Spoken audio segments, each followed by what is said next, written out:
चलाना सीख के करो कमाइयां। 2020 CDL driving school Fredericksburg Virginia विखे, जिथे CDL क्लास A, B ते P दी training cars, buses, box truck, commercial tractor trailer भी चलाने सिखाए जाते ने। इथे ना सिर्फ पंजाबी, हिंदी, अंग्रेजी, उर्दू ते स्पेनिश विच गलबात करन दी सहूलत है, सगों रहाइश दा भी प्रबंध है। आज ही संपर्क करो सनी नू 540 656 0985 ते। ਓਏ ਮੇਰੇ ਵੀਰ ਮੈਨੂੰ ਬਸ ਇੱਕ ਗੱਲ ਦੱਸ ਦੇ ਵੀ ਆ ਜਿਹੜੀ ਤੂੰ ਟਰੈਵਲਿੰਗ ਕਰਦਾ ਤੇ ਉਹਦੇ ਤੋਂ ਬਾਅਦ ਫਰੈਸ਼ ਰਹਿਣਾ ਇਹਦਾ ਰਾਜ਼ ਕੀ ਹੈ?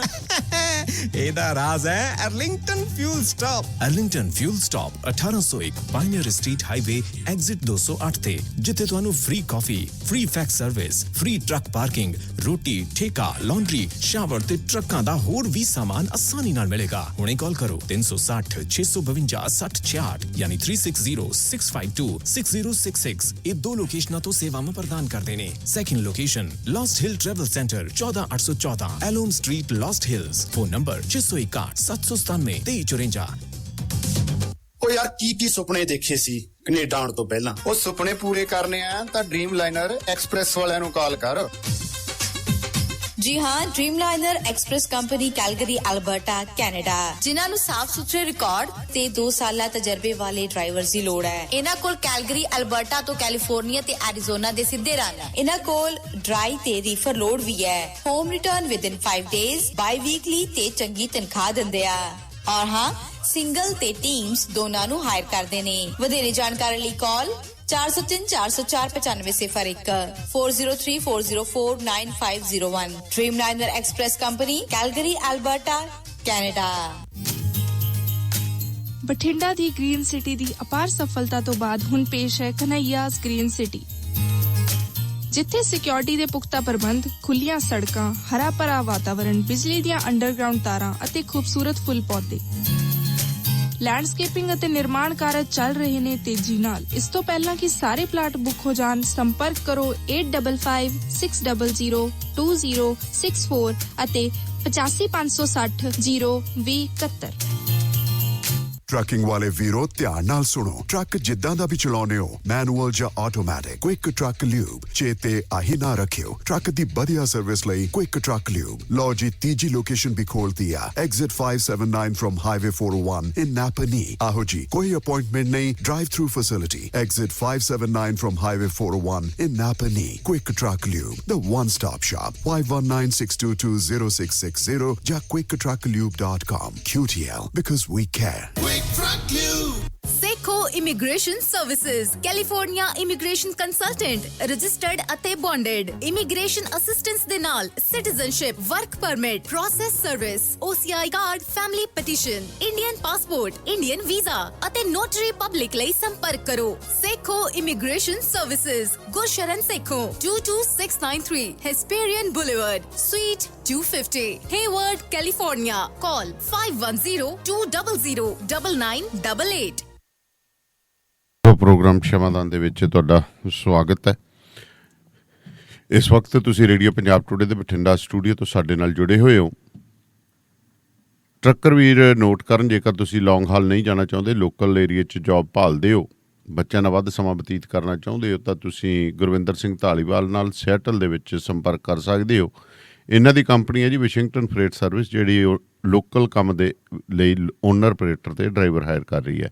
2063544060 ਤੇ ਜਗਦੇਵ ਸੰਧੂ ਹੋਰਾਂ ਨਾਲ 2532666924 ਤੇ ਕਾਲ ਕਰ ਸਕਦੇ ਹੋ।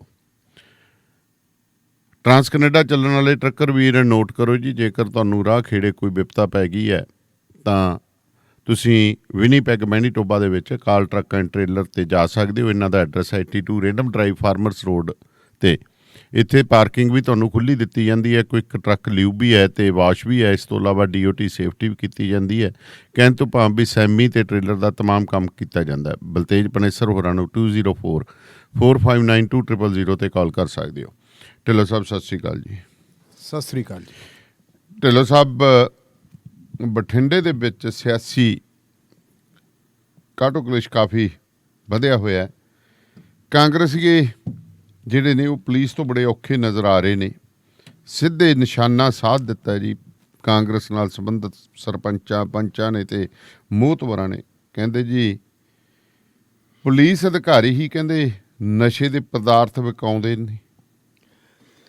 ਦਾਨੀਲੀਆ ਸਾਹਿਬ, ਗੱਲ ਕੁੱਲ ਮਿਲਾ ਕੇ ਇਹ ਹੈ ਕਿ ਲੜਾਈ ਉਨੀ ਪੁਲਿਸ ਦੇ ਖਿਲਾਫ ਨਹੀਂ ਜੀ ਜਿੰਨੀ ਕਾਂਗਰਸ ਪਾਰਟੀ ਦੀ ਆਪਸੀ ਲੜਾਈ ਹੈ। ਜੀ ਅਸਲ ਦੇ ਵਿੱਚ ਇਹ ਹੈ ਕਿ ਬਠਿੰਡਾ ਜਿਹੜਾ ਹੈਗਾ ਪਾਰਲੀਮਾਨੀ ਹਲਕਾ, ਬਠਿੰਡਾ ਪਾਰਲੀਮਾਨੀ ਹਲਕਾ ਹੁਣ ਇੱਕ ਕਿਸਮ ਦੀ ਬਾਦਲ ਪਰਿਵਾਰ ਦੀ ਜਗੀਰ ਸਮਝਿਆ ਜਾਂਦਾ ਹੈ, ਜੀ ਕਿਉਂਕਿ 2009, 2014 ਤੇ 2019 'ਚ 3 ਵਾਰ ਇੱਥੋਂ ਬੀਬੀ ਹਰਸਿਮਰਤ ਕੌਰ ਬਾਦਲ ਪਾਰਲੀਮੈਂਟ ਦੀ ਮੈਂਬਰ ਬਣੀ ਹੈ, ਕੇਂਦਰ 'ਚ ਵਜ਼ੀਰ ਵੀ ਬਣੀ, ਭਾਵੇਂ ਅੱਜ ਕੱਲ੍ਹ ਉਹ ਹੈ ਨਹੀਂ। ਜੀ 2014 ਦੇ ਵਿੱਚ ਉਹਨਾਂ ਦੇ ਮੁਕਾਬਲੇ ਤੇ ਉਹਨਾਂ ਦਾ ਦਿਓਰ ਮਨਪ੍ਰੀਤ ਸਿੰਘ ਬਾਦਲ ਚੋਣ ਲੜਦਾ ਹੈ ਤੇ ਬਹੁਤ ਵਧੀਆ ਮੁਕਾਬਲਾ ਦਿੱਤਾ, ਪਰ ਥੋੜ੍ਹੀਆਂ ਜਿਹੀਆਂ ਵੋਟਾਂ ਤੇ ਉਹ ਰਹਿ ਜਾਂਦਾ, 19-20 ਹਜ਼ਾਰ ਵੋਟਾਂ ਦੇ ਫਰਕ ਨਾਲ ਰਹਿ ਜਾਂਦਾ ਹੈ।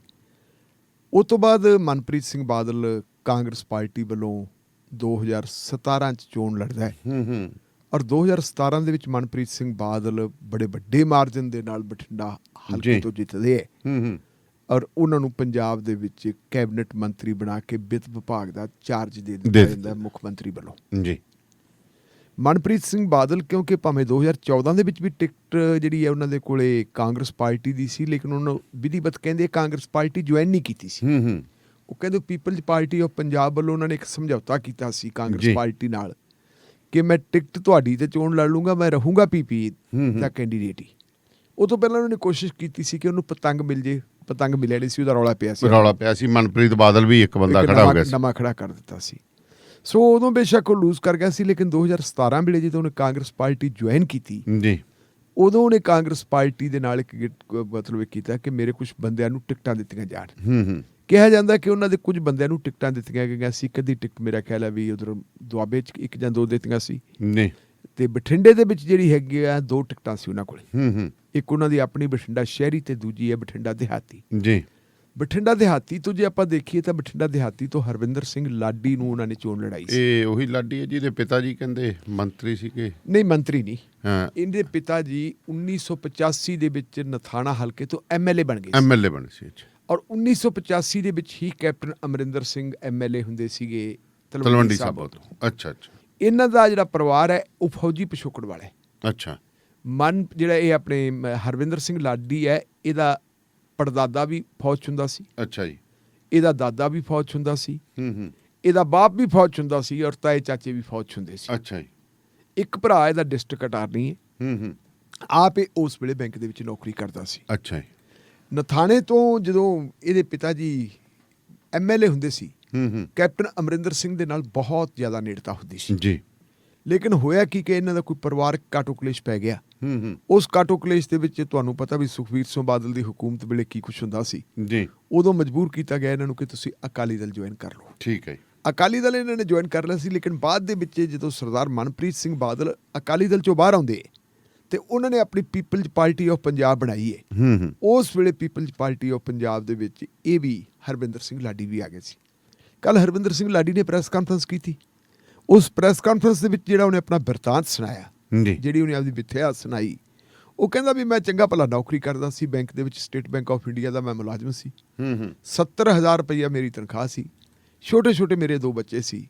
ਸਰਦਾਰ ਮਨਪ੍ਰੀਤ ਸਿੰਘ ਬਾਦਲ ਕਹਿੰਦੇ ਮੇਰੇ ਕੋਲ ਆਏ ਤੇ ਉਹਨਾਂ ਨੇ ਆ ਕੇ ਕਿਹਾ ਵੀ ਲਾਡੀ ਤੇਰੀ ਲੋੜ ਹੈ ਜੀ, ਤੂੰ ਅਸਤੀਫਾ ਦੇ। ਕਹਿੰਦਾ ਮੈਂ ਕਿਹਾ ਵੀ ਮੇਰੇ ਕੋਲ ਤਾਂ ਆਮਦਨ ਦਾ ਕੋਈ ਸਾਧਨ ਹੀ ਨਹੀਂ, ਮੈਂ ਅਸਤੀਫਾ ਦੇ ਕੇ ਕਰੂੰਗਾ ਕੀ, ਬੱਚੇ ਕਿਵੇਂ ਪਾਲੂੰਗਾ। ਜੀ। ਕਹਿੰਦਾ ਉਹਨੇ ਜਜ਼ਬਾਤੀ ਕੀਤਾ ਮੈਨੂੰ, ਕਹਿੰਦਾ ਜਦੋਂ ਪੰਜਾਬ ਦੀ ਬਿਹਤਰੀ ਵਾਸਤੇ ਕੰਮ ਕਰਨਾ, ਪੰਜਾਬ ਬਦਲਣਾ ਹੈ, ਨਿਜ਼ਾਮ ਬਦਲਣਾ ਹੈ, ਤੇ ਅੱਧੀ ਰੋਟੀ ਨਾਲ ਸਾਰ ਲਾ ਯਾਰ। ਕੋਈ ਗੱਲ ਨਹੀਂ, ਵਾਹਿਗੁਰੂ ਭਲੀ ਕਰੂਗਾ, ਆਪਣੇ ਕੱਲ ਨੂੰ ਦਾਲ ਲੱਗਿਆ ਤੇ ਤੈਨੂੰ ਕੋਈ ਨਾ ਕੋਈ ਚੰਗੀ ਪੋਜੀਸ਼ਨ ਮਿਲੂਗੀ, ਕੋਈ ਗੱਲ ਨਹੀਂ।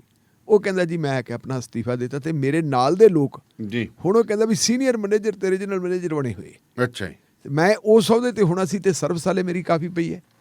ਉਹ ਕਹਿੰਦਾ ਮੈਂ ਸੀਟ ਮੰਗਦਾ ਸੀਗਾ ਵੀ ਮੈਨੂੰ ਮੇਰੀ ਜਿਹੜੀ ਆਪਣੀ ਪਰਿਵਾਰਕ ਸੀਟ ਹੈ ਜੀ, ਜਿੱਥੋਂ ਮੇਰੇ ਬਾਪ ਐਮਐਲਏ ਰਹੇ ਆ, ਪਹਿਲਾਂ ਨਥਾਣਾ ਹੁੰਦਾ ਸੀ ਉਹਦਾ ਨਾਂ, ਤੇ ਫਿਰ ਬਦਲ ਕੇ ਭੁੱਚੋਕਲਾ ਕਰਤਾ ਸੀ, ਕਿ ਮੈਨੂੰ ਭੁੱਚੋਕਲਾ ਤੋਂ ਟਿਕਟ ਦਵਾਈ ਹੈ, ਲੇਕਿਨ ਮੈਨੂੰ ਕਹਿੰਦੇ ਦਿਹਾਤੀ ਬਠਿੰਡਾ ਤੇ ਲਿਆਂਦਾ ਆ ਗਿਆ। ਜੀ। ਬਠਿੰਡਾ ਤੇ ਲਿਆਂਦਾ ਕਿ ਮੈਂ ਬਹੁਤ ਕੋਸ਼ਿਸ਼ ਕੀਤੀ, ਕੋਸ਼ਿਸ਼ ਕਰਨ ਦਾ ਨਤੀਜਾ ਇਹ ਹੋਇਆ ਕਿ ਭਾਵੇਂ ਮੈਂ ਕਿਸੇ ਨੂੰ ਜਾਣਦਾ ਨਹੀਂ ਸੀ, ਲੜਾਈ ਲੜੀ ਪਰ ਮੈਂ ਹਾਰ ਗਿਆ। ਆਮ ਆਦਮੀ ਪਾਰਟੀ ਵਾਲੇ ਇੱਥੋਂ ਜਿੱਤ ਗਏ। ਉਹਦੇ ਤੋਂ ਬਾਅਦ ਕਹਿੰਦਾ ਮੈਨੂੰ ਹਲਕਾ ਇੰਚਾਰਜ ਲਾਤਾ ਤੇ ਮੈਂ ਇੱਥੇ ਕੰਮ ਕਰ ਰਿਹਾ। ਅੱਛਾ ਜੀ। ਕੰਮ ਕਰ ਰਿਹਾ ਤੇ ਕੰਮ ਮੈਂ ਇਹਨਾਂ ਲੋਕਾਂ ਨਾਲ ਖੁੱਭ ਕੇ ਕਰ ਰਿਹਾ ਕਿ ਇਸ ਵੇਲੇ ਜਿਹੜੀ ਹੈਗੀ ਹੈ 67 ਪਿੰਡ ਹੈ, 2 ਨਗਰ ਪਾਲਿਕਾ ਮੈਂ 67 ਪਿੰਡਾਂ ਤੇ 2 ਨਗਰ ਪਾਲਿਕਾਵਾਂ ਦੇ ਵਿੱਚੋਂ ਕਹਿੰਦਾ ਵੀ ਇੱਕ ਨੂੰ ਛੱਡ ਕੇ ਕੱਲੀ ਜੀ ਸੰਗਤ ਨਗਰ ਪਾਲਿਕਾ ਦੇ ਉੱਤੇ ਕਬਜ਼ਾ ਜਿਹੜਾ ਹੈਗਾ ਉਹ ਅਕਾਲੀ ਦਲ ਦਾ ਹੈ। ਉਹ ਕਬਜ਼ਾ ਵੀ ਕਹਿੰਦਾ ਵੀ ਅਕਾਲੀ ਦਲ ਦਾ ਕਰਕੇ ਨਹੀਂ, ਉਹ ਸਾਡੀਆਂ ਆਪਦੀਆਂ ਜਿਹੜੀਆਂ ਹੈਗੀਆਂ ਕਮਜ਼ੋਰੀਆਂ ਕਰਕੇ ਕਰਕੇ। ਕਿਉਂਕਿ ਮੇਰੀ ਮੁਖਾਲਫਤ ਹੋਈ। ਅਕਾਲੀ ਆਉਂਦੇ ਤੇ ਅਕਾਲੀਆਂ ਨੂੰ ਥਾਣੇ ਦੇ ਵਿੱਚ ਚਾਹ ਦਾ ਕੱਪ ਵੀ ਮਿਲਦਾ, ਉਹਨਾਂ ਨੂੰ ਪਾਣੀ ਵੀ ਮਿਲਦਾ, ਤੇ ਸਾਡੇ ਲੋਕ ਹੈ ਜਿਹੜੇ ਬਾਹਰ 'ਚ ਖੜੇ ਰਹਿੰਦੇ, ਸਾਰਾ ਦਿਨ ਖੜੇ ਰਹਿੰਦੇ ਹੈ, ਥਾਣੇਦਾਰ ਅੰਦਰ ਨਹੀਂ ਵੜਨ ਦਾ। ਅਕਾਲੀਆਂ ਦੇ ਜਦੋਂ ਕੰਮ ਹੋਣਗੇ ਤੇ ਕਹਿੰਦਾ ਵੀ ਸਾਡੇ ਬੰਦੇ ਕਰਨਗੇ। ਇਹਦੇ ਬਾਵਜੂਦ ਵੀ ਬਹੁਤ ਸਾਰੀਆਂ ਪੰਚਾਇਤਾਂ ਜਿਹੜੀਆਂ ਉਹ ਕਹਿੰਦਾ ਸਾਡੀਆਂ ਜਿੱਤ ਗਈਆਂ ਸੀ ਵੱਡੀ ਗਿਣਤੀ 'ਚ। ਫਿਰ ਉਹ ਕਹਿੰਦਾ ਆ ਗਈ ਪਾਰਲੀਮੈਂਟ ਦੀ ਚੋਣ। ਉਹਨੇ ਪ੍ਰੈਸ ਕਾਨਫਰੰਸ ਦੇ ਵਿੱਚ ਕੱਲ੍ਹ ਆਪਣਾ ਦਿਲ ਖੋਲ ਕੇ ਗਿਆ। ਪਾਰਲੀਮੈਂਟ ਦੀ ਚੋਣ ਆ ਗਈ। ਪਾਰਲੀਮੈਂਟ ਦੀ ਚੋਣ ਕਹਿੰਦਾ ਜਦੋਂ ਮੈਂ ਡਟ ਕੇ ਮਦਦ ਕਰਨ ਲੱਗ ਗਿਆ ਰਾਜਾ ਵੜਿੰਗ ਦੀ, ਪਾਰਟੀ ਦੀ ਮਦਦ ਕੀਤੀ ਕਹਿੰਦੇ। ਹਾਂ ਪਾਰਟੀ ਦੀ ਮਦਦ ਕੀਤੀ, ਕਿਉਂਕਿ ਰਾਜਾ ਵੜਿੰਗ ਕਾਂਗਰਸ ਪਾਰਟੀ ਦੇ ਕੈਂਡੀਡੇਟ ਸੀ। ਉਹ ਕਹਿੰਦਾ ਵੀ ਮੈਨੂੰ ਕਿਹਾ ਧੀਰੇ ਚਲੋ, ਧੀਮਾ ਕਹਿੰਦਾ ਮੈਨੂੰ ਇਸ਼ਾਰੇ ਹੋਣ ਲੱਗੇ, ਮੈਨੂੰ ਕਿਹਾ ਜਾਣ ਲੱਗ ਪਿਆ। ਕਹਿੰਦਾ ਮੈਂ ਕਿਹਾ ਵੀ ਮੈਂ ਹਾਰਿਆ ਵਾਂ, ਹਲਕਾ ਇੰਚਾਰਜ ਆ, ਜੇ ਮੇਰੀ ਸੀਟ ਤੋਂ ਵੋਟਾਂ ਘਟ ਗਈਆਂ ਕਾਂਗਰਸ ਦੀਆਂ ਤਾਂ ਮੈਨੂੰ ਤਾਂ ਟਿਕਟ ਹੀ ਨਹੀਂ ਮਿਲਣੀ ਅਗਲੀ ਵਾਰੀ। ਕਹਿੰਦਾ ਮੈਂ ਦੱਬ ਕੇ ਕੰਮ ਕੀਤਾ, ਸੀਟਾਂ ਵਧੀਆਂ, ਵੋਟਾਂ ਵਧੀਆਂ, ਬਠਿੰਡਾ ਦਿਹਾਤੀ ਸੀਟ ਤੋਂ ਵੋਟਾਂ ਵਧੀਆਂ, ਤੇ ਉਹ ਕਹਿੰਦਾ ਵੀ ਮੇਰੇ ਕੁਛ ਪੈਰ ਲੱਗੇ। ਲਓ ਜੀ ਕਹਿੰਦਾ ਉਹ ਦਿਨ ਤੇ ਉਦੋਂ ਤੋਂ ਲੈ ਕੇ ਕਹਿੰਦਾ ਮੈਨੂੰ ਕੋਈ ਕਹਿੰਦਾ ਇੱਕ ਬੰਦਾ ਇਹ ਸਾਬਤ ਕਰ ਦੇ ਕਿ ਮੈਂ ਕਿਸੇ ਥਾਣੇਦਾਰ ਤੋਂ ਪਾਣੀ ਪੀਤਾ ਹੋਵੇ, ਕਿਸੇ ਤਹਿਸੀਲਦਾਰ ਤੋਂ ਮੈਂ ਕਦੇ ਚੰਦਾ ਲਿਆ ਹੋਵੇ, ਕਿਸ ਤੋਂ ਮੈਂ ਮਹੀਨਾ ਲਿਆ ਹੋਵੇ, ਕੁਛ ਵੀ ਲਿਆ ਹੋਵੇ। ਕਹਿੰਦਾ ਵੀ ਮੈਂ ਫੌਜੀ ਪਰਿਵਾਰ ਦੇ ਵਿੱਚੋਂ ਆਇਆ ਤੇ ਮੈਂ ਕਮਿਟਡ ਆਪਦੇ ਲੋਕਾਂ ਦੇ ਨਾਲ। ਮੇਰੇ ਹਲਕੇ ਦੇ ਵਿੱਚ ਕਹਿੰਦਾ ਮੈਂ ਤਾਂ ਕਦੇ ਕੋਈ SHO ਨਹੀਂ ਲਵਾਇਆ। ਸਾਰੇ ਦੇ ਸਾਰੇ SHO 4 ਥਾਣੇ ਪੈਂਦੇ ਗਏ ਬਠਿੰਡਾ ਦਿਹਾਤੀ ਦੇ ਵਿੱਚ, ਬਠਿੰਡਾ ਸਦਰ, ਨੰਦਗੜ੍ਹ, ਸੰਗਤ ਤੇ ਕੋਟ ਫਤਿਹ ਜੀ। 4 ਥਾਣੇ ਦੇ SHO ਜਿਹੜੇ ਹੈਗੇ ਆ ਉਹ ਕਹਿੰਦਾ ਵੱਡੇ ਘਰੋਂ ਹੀ ਲੱਗਦੇ। ਵੱਡੇ ਘਰ ਤੋਂ, ਪਟਿਆਲੇ ਤੋਂ ਨਹੀਂ, ਬਾਦਲ ਤੋਂ ਲੱਗਦੇ ਜੀ। ਮਨਪ੍ਰੀਤ ਸਿੰਘ ਬਾਦਲ ਦੇ ਘਰੋਂ ਸਿਫਾਰਿਸ਼ ਆਉਂਦੀ ਹੈ ਕਿ ਇਹਨੂੰ ਲਾ ਦਿਓ। ਉਹ ਕਹਿੰਦਾ ਮੇਰੇ ਬੰਦਿਆਂ ਨੂੰ ਵੜ ਨਹੀਂ ਦਿੰਦੇ। ਤੇ ਆ ਜਦੋਂ ਕਾਂਗਰਸ ਪਾਰਟੀ ਦਾ ਕਾਟੋ ਕਲੇਸ਼ ਪਿਆ, ਉਸ ਕਾਟੋ ਕਲੇਸ਼ 'ਚ ਪੈਣ ਤੋਂ ਪਹਿਲਾਂ ਕਹਿੰਦਾ ਮੈਂ ਕੈਪਟਨ ਅਮਰਿੰਦਰ ਸਿੰਘ ਕੋਲੇ ਗਿਆ। ਤੁਹਾਡੇ ਯਾਦ ਉਦੋਂ ਆਪਾਂ ਖਬਰ ਡਿਸਕਸ ਵੀ ਕੀਤੀ ਸੀ ਕਿ ਬਠਿੰਡਾ ਹਲਕੇ ਦੇ ਦਿਹਾਤੀ ਦੇ ਕਾਂਗਰਸੀਆਂ ਨੇ CM ਹਾਊਸ ਦੇ ਮੂਹਰੇ ਸਿਆਪਾ ਵੀ ਕੀਤਾ ਸੀ। ਕਹਿੰਦਾ ਚੀਫ ਮਿਨਿਸਟਰ ਨੇ ਬੁਲਾਇਆ ਮੈਨੂੰ, ਮੈਂ ਦੱਸਿਆ ਜੀ ਮੇਰੀ ਤਾਂ ਕੁਛ ਸੁਣਦਾ ਨਹੀਂ ਗਿਣਦਾ ਨਹੀਂ। ਉਹ ਕਹਿੰਦਾ ਵੀ ਹਲਕਾ ਇੰਚਾਰਜਾਂ ਦੇ ਕਿਸੇ ਦਾ ਲੱਗਦੇ ਆ। ਕਹਿੰਦਾ ਮੈਂ ਕਿਹਾ ਜੀ ਮੈਨੂੰ ਤਾਂ ਪੁੱਛਦਾ ਹੀ ਨਹੀਂ ਕੋਈ, ਥਾਣੇ ਦੇ ਬਾਹਰ ਅੱਗੇ ਨਹੀਂ ਖੜਨ ਦਾ। ਉਹਨਾਂ ਨੇ ਜੀ ਕਹਿੰਦਾ 4 SHO ਬਦਲਤੇ। ਤੇ ਫਿਰ ਕਹਿੰਦਾ ਵੀ ਮਨਪ੍ਰੀਤ ਸਿੰਘ ਬਾਦਲ ਨੇ ਬਕਾਰ ਦਾ ਸਵਾਲ ਬਣਾ ਲਿਆ ਤੇ 4 ਕਹਿੰਦਾ ਫਿਰ ਉਹਨੇ ਉਹ ਕਿਉਂਕਿ ਉਹਨੇ 'ਚ ਕਾਂਗਰਸ ਦਾ ਕਲੇਸ਼ ਪੈ ਗਿਆ, ਪ੍ਰੈਸ਼ਰ ਬਿਲਡ ਕੀਤਾ CM ਤੇ ਜਾਂ ਜਿਹਦੇ ਤੇ, ਉਹ 4 ਉਵੇਂ ਜਿਵੇਂ ਫਿਰ ਉੱਥੇ ਲਿਆ ਕੇ ਲਵਾਤੇ। ਠੀਕ ਹੈ। ਨਾਲ ਅਗਲੀ ਗੱਲ ਉਹ ਕਹਿੰਦਾ ਵੀ ਇਹ ਜਿਹੜੇ SHO ਹੈ, SHO ਲਵਾਉਣ ਦਾ ਕੰਮ ਤੇ ਹਟਾਉਣ ਦਾ ਕੰਮ ਮਨਪ੍ਰੀਤ ਸਿੰਘ ਬਾਦਲ ਦਾ ਬੇਟਾ ਕਰਦਾ ਹੈ। ਅੱਛਾ। ਉਹਨੇ ਸਿੱਧਾ ਇਲਜ਼ਾਮ ਲਾਇਆ ਕਿ ਅਰਜਨ ਬੇਟੇ ਬਾਦਲ ਦੇ ਕੋਲੇ ਜਿਹੜੀ ਹੈਗੀ ਹੈ ਇਹ ਕਮਾਂਡ ਹੈ ਜੀ, ਪੁਲਿਸ ਵਾਲਿਆਂ ਦੀ ਕਮਾਂਡ ਹੈ। ਬਠਿੰਡੇ ਦੇ ਵਿੱਚ ਵੀ ਕਹਿੰਦਾ ਇਹੀ ਹਾਲਤ ਹੈ। ਹੁਣ ਜਦੋਂ ਕਹਿੰਦਾ ਉਹ ਲੱਗਦੇ ਆ ਸਿੱਧੇ ਉਹਨਾਂ ਨੂੰ ਜਵਾਬ ਦੇ, ਉਹਨਾਂ ਦੇ ਨਾਲ ਗੱਲਬਾਤ ਕਰਦੇ ਆ। ਉਹਨੇ ਤਾਂ ਬੜਾ ਕੁਛ ਕਿਹਾ। ਉਹ ਤਾਂ ਕਹਿੰਦਾ ਜੀ SHOਆਂ ਦੀਆਂ ਸੀਟਾਂ ਨਿਲਾਮ ਹੁੰਦੀਆਂ, ਨਿਲਾਮੀ ਦੇ ਵਿੱਚ ਜਿਹੜਾ ਵੱਧ ਬੋਲੀ ਦੇ ਦਿੰਦਾ ਕਹਿੰਦਾ SHO ਲੱਗ ਜਾਂਦਾ, ਦੂਜਾ ਰਹਿ ਜਾਂਦਾ। ਫਿਰ ਉਹਨਾਂ ਨੇ ਇੱਕ SHO ਦਾ ਨਾਂ ਵੀ ਲਿਆ ਬਠਿੰਡੇ ਸ਼ਹਿਰ ਦੇ ਦਾ। ਕਹਿੰਦਾ ਸਿਲੈਕਸ਼ਨ ਉਹ SHO ਕਰਦਾ ਹੈ, ਉਹ ਸਿਲੈਕਸ਼ਨ ਕਰਕੇ ਰੇਟ ਕੋਈ ਹੋਰ ਕਰਦਾ, ਉਹ ਸਿਪਾਹੀ ਹੈ ਕਹਿੰਦਾ ਇੱਕ ਨਾਂ ਲਿਆ ਉਹਨੇ। ਕਹਿੰਦਾ ਸਿਪਾਹੀ ਅਰਜਨ ਬਾਦਲ ਦਾ PSO ਲੱਗਿਆ ਵਾ। ਉਹ ਫਿਰ ਸੌਦੇਬਾਜ਼ੀ ਹੁੰਦੀ ਹੈ। ਸੌਦੇਬਾਜ਼ੀ ਹੋਣ ਤੋਂ ਬਾਅਦ ਕਹਿੰਦਾ ਲੱਗਦਾ ਸਾਨੂੰ ਪੁੱਛਦਾ ਕੋਈ ਨਹੀਂ।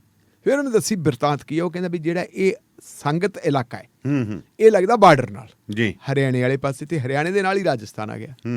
ਜਿੰਨੀ ਭੁੱਕੀ ਆਉਂਦੀ ਹੈ ਸਾਰੀ ਉਹਦਾ ਪ੍ਰਵੇਸ਼ ਦੁਆਰ ਇਹ ਹੈ। ਭੁੱਕੀ ਨਾਲ ਸ਼ੀਸ਼ੀਆਂ ਵੱਧ ਆਉਂਦੀਆਂ, ਸ਼ੀਸ਼ੀਆਂ ਵੀ ਆਉਂਦੀਆਂ, ਭੁੱਕੀ ਵੀ ਆਉਂਦੀ ਹੈ, ਕੈਪਸੂਲ ਵੀ ਆਉਂਦਾ, ਗੋਲੀਆਂ ਵੀ ਆਉਂਦੀਆਂ, ਟਰਾਮਾਡੋਲ ਵਗੈਰਾ ਸਾਰੇ ਦਾ ਸਾਰਾ ਉਧਰੋਂ ਆਉਂਦਾ। ਉਹ ਸਾਰੇ ਦਾ ਸਾਰਾ ਕਹਿੰਦਾ ਬਠਿੰਡਾ ਪਹੁੰਚਦਾ ਹੈ। ਬਠਿੰਡੇ 'ਚੋਂ ਫਿਰ ਉਹਦੀ ਡਿਸਟਰੀਬਿਊਸ਼ਨ ਹੁੰਦੀ ਹੈ। ਪਿੰਡਾਂ ਦੀਆਂ ਸਥਿਤੀਆਂ ਹੋਈਆਂ ਨਾਲ 20 ਸਰਪੰਚ ਸੀ ਜੀ ਉਹਦੇ ਜੀ, 20 ਸਰਪੰਚ ਤੇ 20 ਸਰਪੰਚਾਂ ਤੋਂ ਇਲਾਵਾ ਜਿਹੜੇ 20 ਸਰਪੰਚ ਹੈ, ਵੈਸੇ ਪਿੰਡ 67 ਹੈ ਜੀ, ਲੇਕਿਨ ਸੰਗਤ ਹਲਕੇ ਦੇ ਪਿੰਡ ਹੈ ਜਿਹੜੇ ਘੱਟ ਆ, ਉਹ ਸੰਗਤ ਥਾਣੇ ਦੇ ਹਲਕੇ ਦੇ ਲੋਕ ਸੀ। ਉਹਨਾਂ ਦੇ ਵਿੱਚੋਂ ਕਹਿੰਦਾ ਜੀ ਇੱਕ ਉਹਨਾਂ ਦੇ ਵਿੱਚੋਂ ਮਾਰਕੀਟ ਕਮੇਟੀ ਸੰਗਤ ਦਾ ਚੇਅਰਮੈਨ ਜੀ, ਇੱਕ ਬਲਾਕ ਸੰਮਤੀ ਦਾ ਚੇਅਰਮੈਨ, ਇੱਕ ਜਿਹੜਾ ਹੈਗਾ ਬਲਾਕ ਕਾਂਗਰਸ ਪਾਰਟੀ ਦਾ ਪ੍ਰੈਜ਼ੀਡੈਂਟ ਜੀ, ਤੇ 20 ਸਰਪੰਚ। ਕਹਿੰਦਾ ਜੀ ਨਾ ਸਰਪੰਚਾਂ ਨੂੰ ਪੁੱਛ ਲਓ। ਫਿਰ ਦਾਨੇਵਾਲੀਆ ਸਾਹਿਬ ਜੋ ਸਰਪੰਚ ਕੱਲਾ ਬੋਲਣ ਲੱਗ ਗਿਆ, ਧੂੜਾ ਪੱਟਦੀਆਂ ਜੀ ਉਹਨਾਂ ਨੇ ਜੀ। ਉਹ ਕਹਿੰਦੇ ਅਸੀਂ ਲਿਖ ਕੇ ਦਿੰਦੇ ਆ ਵੀ ਆਹ ਬੰਦੇ ਜੀ ਸਾਡੇ ਭੁੱਖੀ ਵੇਚਦੇ, ਆਹ ਬੰਦੇ ਸਾਡੇ ਚਿੱਟਾ ਵੇਚਦੇ, ਇਹਨਾਂ ਨੂੰ ਫੜ ਲਓ। ਨਹੀਂ ਫੜਦੇ। ਥਾਣੇਦਾਰ ਦਾ ਵੀ ਕਹਿੰਦੇ ਕੀ ਕਸੂਰ ਹੈ? ਥਾਣੇਦਾਰ ਜਿਹੜੇ ਪੈਸੇ ਇਕੱਠੇ ਕਰਦਾ ਕਹਿੰਦਾ ਆਪਦੇ ਆਕਿਆਂ ਨੂੰ ਦਿੰਦਾ। ਇਹ ਨਿਲਾਮ ਹੋ ਰਿਹਾ ਹੈ। ਤੇ ਵੱਡੀ ਗੱਲ ਉਹਨਾਂ ਨੇ ਇੱਕ ਹੋਰ ਕਹਿਤੀ। ਉਹ ਕਹਿੰਦੇ ਜੀ ਗੱਲ ਇਹ ਵੀ ਅਸੀਂ ਪਹਿਲਾਂ ਜਾਏ ਆ, ਪ੍ਰੋਟੈਸਟ ਕਰ ਰਹੇ ਹਾਂ, ਜਿਹੜੀਆਂ ਚਿੱਠੀਆਂ ਲਿਖੀਆਂ, ਚਿੱਠੀ ਲਿਖੀ ਹੈ ਬਕਾਇਦਾ, ਸਰਪੰਚਾਂ ਨੇ ਚਿੱਠੀਆਂ ਲਿਖੀਆਂ। ਸਰਪੰਚਾਂ ਦੀ ਚਿੱਠੀ ਦੇ ਉੱਤੇ ਫਿਰ ਉਹਨੇ ਆਪਦਾ ਕਵਰਿੰਗ ਨੋਟ ਲਾਇਆ ਜੀ। ਉਹ ਕਵਰਿੰਗ ਨੋਟ ਲਾ ਕੇ ਮੁੱਖ ਮੰਤਰੀ ਨੂੰ ਭੇਜਿਆ। ਉਹ ਭੇਜਿਆ ਜੀ ਪ੍ਰਦੇਸ਼ ਕਾਂਗਰਸ ਕਮੇਟੀ ਦੇ ਪ੍ਰਧਾਨ ਨਵਜੋਤ ਸਿੰਘ ਸਿੱਧੂ ਨੂੰ। ਉਹ ਭੇਜਿਆ ਬਠਿੰਡੇ ਤੋਂ ਲੋਕ ਸਭਾ ਦਾ ਜਿਹੜਾ ਕੈਂਡੀਡੇਟ ਹੁੰਦਾ ਸੀ ਰਾਜਾ ਵੜਿੰਗ ਉਹਨੂੰ, ਅੱਛਾ ਡੀਜੀਪੀ ਨੂੰ ਭੇਜਿਆ, ਐਸਟੀਐਫ ਦੇ ਚੀਫ ਹੈ ਮਿਸਟਰ ਹਰਪ੍ਰੀਤ ਸਿੰਘ ਸਿੱਧੂ, ਉਹਨਾਂ ਨੂੰ ਭੇਜਿਆ। ਤੇ ਅਗਲੀ ਗੱਲ ਉਹ ਕਹਿੰਦੇ ਜੀ ਉਡੀਕਾਂਗੇ ਜੀ ਕੁਛ ਹੁੰਦਾ ਕਿ ਨਹੀਂ ਹੁੰਦਾ, ਫਿਰ ਅਸੀਂ ਬੱਸਾਂ ਭਰ ਕੇ ਚੰਡੀਗੜ੍ਹ ਵੀ ਜਾਵਾਂਗੇ, ਔਰ ਬੱਸਾਂ ਭਰ ਕੇ ਕਹਿੰਦੇ ਅਸੀਂ ਫਿਰ ਹਾਈ ਕਮਾਂਡ ਕੋਲੇ ਦਿੱਲੀ ਵੀ ਜਾਵਾਂਗੇ ਜੀ। ਅਗਲੀ ਗੱਲ ਵੀ ਉਹਨੇ ਲਾਡੀ ਨੇ ਕਹੀ, ਉਹ ਕਹਿੰਦਾ ਵੀ ਜਿਹੜੀ 3 ਮੈਂਬਰੀ ਕਮੇਟੀ ਦੇ ਕੋਲੇ ਸਾਡੀ ਗੱਲਬਾਤ ਹੋਈ ਹੈ, 3 ਮੈਂਬਰੀ ਕਮੇਟੀ ਦੇ ਕੋਲੇ ਵੀ ਮੈਂ ਆਪਣਾ ਸਾਰਾ ਕੁਝ ਕਹਿ ਦਿੱਤਾ ਸੀ ਕਿ ਜੀ ਸਾਡੀ ਸਥਿਤੀ ਆਏ ਤੇ ਆਹ ਹਾਲਤ ਹੈ। ਉਹਨੂੰ ਪੁੱਛਿਆ ਸੀ ਪੱਤਰਕਾਰਾਂ ਨੇ ਵੀ ਤੈਨੂੰ ਡਰ ਨਹੀਂ ਲੱਗਦਾ ਜੀ ਤੇਰੀ ਟਿਕਟ ਕਟਾ ਦੇਣਗੇ? ਕਹਿੰਦਾ ਯਾਰ ਬਸ ਆਹੀ ਰੌਲਾ ਹੈ, ਲੋਕ ਟਿਕਟਾਂ ਦੇ ਮਗਰ ਫਿਰਦੇ ਹੈ, ਮੈਂ ਕਾਂਗਰਸ ਪਾਰਟੀ ਦਾ ਵਰਕਰ ਹਾਂ, ਮੇਰੀ ਟਿਕਟ ਕੱਟੀ ਜਾਵੇ, ਜਿਹਨੂੰ ਮਰਜ਼ੀ ਹੈ ਪਾਰਟੀ ਟਿਕਟ ਦੇ ਦੇ, ਜਿਹਨੂੰ ਟਿਕਟ ਦੇਤੀ ਉਹਦੀ ਮਦਦ ਕਰੂੰਗਾ ਜੀ, ਉਹਦੇ ਨਾਲ ਤੁਰੂੰਗਾ। ਲੇਕਿਨ ਮੇਰੀ ਕਹਿੰਦਾ ਜਿਹੜੀਆਂ ਮੇਰੀਆਂ ਰਗਾਂ ਦੇ ਵਿੱਚ ਗਦਾਰੀ ਵਾਲਾ ਖੂਨ ਨਹੀਂ, ਮੇਰੇ ਬਾਪ ਦਾਦਾ ਪੜਦਾਦਾ ਜਿਹੜੇ ਆ ਉਹ ਫੌਜੀ ਮੈਂ ਆਪਣੇ ਰਹੇ ਹੈ ਜੀ। ਤੇ ਫੌਜੀ ਜਿਹੜਾ ਹੈਗਾ ਫੌਜ ਦਾ ਬੰਦਾ ਉਹ ਹਮੇਸ਼ਾ ਵਫਾਦਾਰ ਕਰਦਾ। ਕਹਿੰਦਾ ਮੇਰਾ ਬੇਟਾ ਬਾਪ ਸੀਗਾ ਸਰਦਾਰ ਜਸਮੇਲ ਸਿੰਘ, ਕੈਪਟਨ ਸਾਹਿਬ ਦਾ ਵਫਾਦਾਰ ਸੀ, ਵਫਾਦਾਰੀ ਨਿਭਾਈ ਉਹਨੇ ਤਾਂ ਜ਼ਿੰਦਗੀ ਰਹਿਣ ਵੇਲੇ ਤੱਕ ਉਹਨੇ ਸਾਰਾ ਕੁਝ ਨਿਭਾਇਆ। ਅਗਲੀ ਗੱਲ ਦਾਨੇਵਾਲ ਸਾਹਿਬ ਜਿਹੜੀ ਬੜੀ ਭਿਆਨਕ ਹੈ ਜੀ, ਮੇਰਾ ਖਿਆਲ ਹੈ ਵੀ ਇਹ ਸਾਡੇ ਪੁਲਿਸ ਪ੍ਰਸ਼ਾਸਨ ਵਾਸਤੇ ਬਹੁਤ ਖਤਰਨਾਕ ਗੱਲ ਹੈ। ਇੱਥੇ ਮੈਂ ਇਹ ਵੀ ਗੱਲ ਕਹਿਣੀ ਚਾਹੂੰਗਾ, ਕੈਪਟਨ ਅਮਰਿੰਦਰ ਸਿੰਘ ਠੀਕ ਹੈ, ਸੰਕਟ ਅੱਜ ਉਹਨਾਂ ਦਾ, ਲੇਕਿਨ ਜਿਹੜੀ ਗੱਲ ਹੈ ਇਹਨਾਂ ਨੇ ਕਹੀ ਸੀਗੀ 1917 ਤੋਂ ਪਹਿਲਾਂ ਕਿ ਜੀ ਪੋਲੀਟੀਕਲ ਦਖਲਅੰਦਾਜ਼ੀ ਨਹੀਂ ਹੋਊਗੀ ਪੁਲਿਸ ਦੇ ਵਿੱਚ। ਹੁਣ ਪੁਲਿਸ ਦੀ ਪੋਲੀਟੀਕਲ ਦਖਲਅੰਦਾਜ਼ੀ ਕਿੰਨੀ ਹੋਗੀ ਜੀ? ਦਖਲਅੰਦਾਜ਼ੀ ਤਾਂ ਇਹ ਹੋਗੀ ਤੁਸੀਂ ਕਿ ਹਰ ਥਾਣੇ ਦਾ SHO ਹੈ ਜਿਹੜਾ ਪੋਲੀਟੀਕਲ ਤੌਰ ਤਰੀਕੇ ਨਾਲ ਲੱਗਦਾ ਜੀ। ਇਹਨਾਂ ਨੇ ਕਿਹਾ ਜੀ ਅਸੀਂ ਇਹ ਤੋਂ ਬਾਅਦ ਕਰਾਂਗੇ ਕਿ ਅਸੀਂ ਸੰਗਤ ਦੇ ਜਿਹੜੇ ਹੈਗੇ ਪਿੰਡ, ਉਹਨਾਂ ਪਿੰਡਾਂ ਦੇ ਵਿੱਚ ਲਾਵਾਂਗੇ ਹੋਰਡਿੰਗ ਜੀ। ਉਸ ਹੋਰਡਿੰਗ ਦੇ ਉੱਤੇ ਸਭ ਤੋਂ ਉੱਪਰ ਜਿਹੜਾ ਹੈਗਾ ਉੱਪਰ ਫੋਟੋ ਲੱਗੀ ਹੋਊਗੀ ਖਜ਼ਾਨਾ ਮੰਤਰੀ ਦੀ, ਮਨਪ੍ਰੀਤ ਸਿੰਘ ਬਾਦਲ ਦੀ, ਉਹਨਾਂ ਦੇ ਬੇਟੇ ਦੀ, ਅਰਜਨ ਦੀ। ਫਿਰ ਕਹਿੰਦੇ DGP ਪੰਜਾਬ ਦਿਨਕਰ ਗੁਪਤੇ ਦੀ ਫੋਟੋ ਲਾਵਾਂਗੇ ਜੀ, SSP ਬਠਿੰਡਾ ਸਾਹਿਬ ਦੀ ਵੀ ਫੋਟੋ ਲਾਵਾਂਗੇ, ਭੁਪਿੰਦਰਜੀਤ ਸਿੰਘ ਬਿਰਕਾ ਜਿਹੜੇ ਉਹਨਾਂ ਦੀ ਜੀ, SHO ਸੰਗਤ ਦੀ ਲਾਵਾਂਗੇ ਵੀ ਨਸ਼ੇ ਦੇ ਵਪਾਰੀ ਹੈ ਜੀ, ਇਹਨਾਂ ਪਿੰਡਾਂ ਦੇ ਵਿੱਚ ਨਸ਼ਾ ਆ ਬਕਵਾਉਂਦੇ। ਮੇਰਾ ਖਿਆਲ ਹੈ ਜੀ ਇਹ ਤਾਂ ਬੜੀ ਘਾਤਕ ਹੋਣੀ ਹੈ ਗੱਲ। ਜੇ ਕਾਂਗਰਸੀ ਹੀ ਇਹ ਕੰਮ ਜਿਹਨਾਂ ਦੀ ਸਰਕਾਰ ਆ ਉਹ ਕਰਨ ਲੱਗੇ ਜੀ, ਫਿਰ 25-75 ਦਾ ਜਿਹੜਾ ਰੌਲਾ ਪਾਉਂਦਾ ਫਿਰ ਤਾਂ ਨਵਜੋਤ ਸਿੱਧੂ, ਮੈਨੂੰ ਲੱਗਦੀ 25-75 ਦਾ ਦੋ ਪਰਿਵਾਰਾਂ ਦਾ ਨਹੀਂ ਤਾਂ ਥਾਂ ਹੀ ਇਹੀ ਕੁਛ ਹੋਇਆ ਪਿਆ ਜੀ। ਇੰਨੇ ਵੱਡੇ ਪੱਧਰ ਦੇ ਉੱਤੇ ਜਿਹੜਾ ਕੁਛ ਹੋ ਰਿਹਾ ਹੈ ਬੜਾ ਮਾੜਾ ਹੈ, ਠੱਲ ਪੈਣੀ ਚਾਹੀਦੀ ਹੈ। ਮੈਨੂੰ ਨਹੀਂ ਪਤਾ ਵੀ ਉਹ ਥਾਣੇਦਾਰ ਬਖਵਾਉਂਦਾ ਨਹੀਂ ਬਖਵਾਉਂਦਾ, ਇਹ ਅਸੀਂ ਪੁਸ਼ਟੀ ਨਹੀਂ ਕਰਦੇ। ਜਿਹੜੇ ਇਲਜ਼ਾਮ ਉਹਨਾਂ ਨੇ ਲਾਏ ਆ ਜਾਂ ਜਿਹੜੇ ਉਹਨਾਂ ਨੇ ਇਲਜ਼ਾਮ ਮਨਪ੍ਰੀਤ ਬਾਦਲ ਤੇ ਲਾਏ ਆ, ਅਰਜਨ ਬਾਦਲ ਤੇ ਲਾਏ ਆ, ਅਸੀਂ ਉਹਦੀ ਪੁਸ਼ਟੀ ਨਹੀਂ ਕਰ ਸਕਦੇ, ਇਹ ਉਹਨਾਂ ਦੇ ਇਲਜ਼ਾਮ ਹੈ। ਪਰ ਜੇ ਉਹ ਇਲਜ਼ਾਮ ਲਾਉਂਦੇ ਆ, ਇਲਜ਼ਾਮ ਲੱਗਦੇ ਕਿਉਂ ਹੈ ਜੀ, ਇਹਦੀ ਡੂੰਘਾਈ ਤੱਕ ਜਾਣਾ ਚਾਹੀਦਾ। ਔਰ ਮੈਂ ਮਨਪ੍ਰੀਤ ਸਿੰਘ ਬਾਦਲ ਨੂੰ ਵੀ ਉਚੇਚੇ ਤੌਰ ਤੇ ਬੇਨਤੀ ਕਰੂੰਗਾ ਕਿ ਉਹ ਇੱਕ ਉੱਭਰਦਾ ਲੀਡਰ ਹੈ ਜੀ, ਜਿਹੜਾ ਉਹਦਾ ਮੁਕਾਮ ਹੈ ਇਸ ਵੇਲੇ ਹੈਗਾ ਬਹੁਤ ਵੱਡਾ ਮੁਕਾਮ ਹੈ। ਵਿੱਤ ਮੰਤਰੀ ਮੁੱਖ ਮੰਤਰੀ ਤੋਂ ਬਾਅਦ ਨੰਬਰ 2 ਹੁੰਦਾ ਹੈ ਜੀ। ਕੱਲ ਉਹਦੇ ਵਾਸਤੇ ਚੰਗੇ ਚਾਂਸਸ ਵੀ ਹੋਣੇ ਚਾਹੀਦੇ, ਉਹਨੂੰ ਆਪਣਾ ਆਪ ਸੰਭਾਲਣਾ ਚਾਹੀਦਾ। ਜੇ ਉਹਦੇ ਚਲੋ ਕੁਛ ਵੀ ਹੋਵੇ, ਬੰਦੇ ਹੁੰਦੇ ਵੀ ਆ, ਵਫਾਦਾਰ ਵੀ ਹੁੰਦੇ ਆ, ਸਾਰਾ ਕੁਛ ਹੁੰਦੇ ਹੈ, ਲੇਕਿਨ ਇਹੋ ਜਿਹੇ ਟਾਈਮ ਦੇ ਉੱਤੇ ਜਦੋਂ ਇਲੈਕਸ਼ਨਾਂ ਨੇੜੇ ਹੋਣ ਤੇ ਤੁਹਾਡੇ ਵਫਾਦਾਰੀ ਉੱਠ ਕੇ ਇਸ ਕਿਸਮ ਦੀਆਂ ਗੱਲਾਂ ਕਰਨੇ ਠੀਕ ਨਹੀਂ ਰਹਿੰਦੀਆਂ ਜੀ। ਇਹਨਾਂ ਨੂੰ ਸੰਭਾਲਣ ਦੀ ਲੋੜ ਹੈ ਜੀ। ਤੇ ਉਧਰ ਫਿਰ ਸਿੱਧੂ ਤੇ ਮਜੀਠੀਆ ਸਾਹਿਬ ਦੀ ਜਿਹੜੀ ਤੂੰ ਮੈਂ ਉਹਦੇ ਬਾਰੇ ਤੁਸੀਂ ਕੀ ਬਿਆਨ ਦਿਓਗੇ? ਦੇਖੋ ਜੀ, ਮੈਂ ਬਿਆਨ ਕੀ ਦੇਵਾਂਗਾ, ਮੈਂ ਤਾਂ ਬਹੁਤ ਹੀ ਇੱਕ ਕਿਸਮ ਦੀ ਸ਼ਰਮ ਆਉਂਦੀ ਹੈ। ਸਾਡਾ ਪੰਜਾਬ ਜਿਹੜਾ ਹੈਗਾ, ਜੇ ਆਪਾਂ ਦੇਖੀਏ ਸਭਿਅਤਾ ਦੇ ਪੱਖ ਤੋਂ ਸੱਭਿਅਕ ਸਟੇਟ ਹੈ ਜੀ। ਸੱਭਿਅਕ ਸਟੇਟ ਦੇ ਵਿੱਚ ਕਦੇ ਵੀ ਇਸ ਕਿਸਮ ਦੀਆਂ ਗੱਲਾਂ ਨਹੀਂ ਹੋਣੀਆਂ ਚਾਹੀਦੀਆਂ ਜਿਹੜੀਆਂ ਹੋ ਰਹੀਆਂ। ਆਪਾਂ ਨਿੱਕੇ ਨਿੱਕੇ ਹੁੰਦੇ ਸੀ ਪਿੰਡ, ਜਦੋਂ ਆਪਾਂ ਨਿੱਕੇ ਨਿੱਕੇ ਹੁੰਦੇ ਸੀ ਉਦੋਂ ਇੰਨੀ ਦੁਨੀਆ ਐਡਵਾਂਸ ਨਹੀਂ ਸੀ ਨਾ, ਉਦੋਂ ਸੋਸ਼ਲ ਮੀਡੀਆ ਹੁੰਦਾ ਸੀ, ਕਿਤੇ ਕਿਤਾਈ ਕਿਸੇ ਦੇ ਘਰੇ ਇੱਕ ਰੇਡੀਓ ਹੁੰਦਾ ਸੀ, ਟਰਾਂਜਿਸਟਰ ਵੀ ਨਹੀਂ ਹੁੰਦੇ ਸੀ, ਵੱਡੇ ਰੇਡੀਓ ਹੁੰਦੇ ਸੀ। ਉਦੋਂ ਜਿਹੜਾ ਹੈਗਾ ਲੋਕਾਂ ਦਾ ਆਪਸ ਵਿੱਚ ਪਿਆਰ ਸਤਿਕਾਰ ਕਿੰਨਾ ਬਣਿਆ ਹੁੰਦਾ ਸੀ। ਲੇਕਿਨ ਜੇ ਕਦੇ ਕੋਈ ਤੂੰ ਮੈਂ ਹੋਣੀ, ਕਿਤੇ ਗਾਲ ਗੂਲ ਨਿਕਲ ਜਾਣੀ ਤੇ ਉਹਨੂੰ ਬੜਾ ਮਾੜਾ ਮੰਨਿਆ ਜਾਂਦਾ ਸੀ ਜੀ।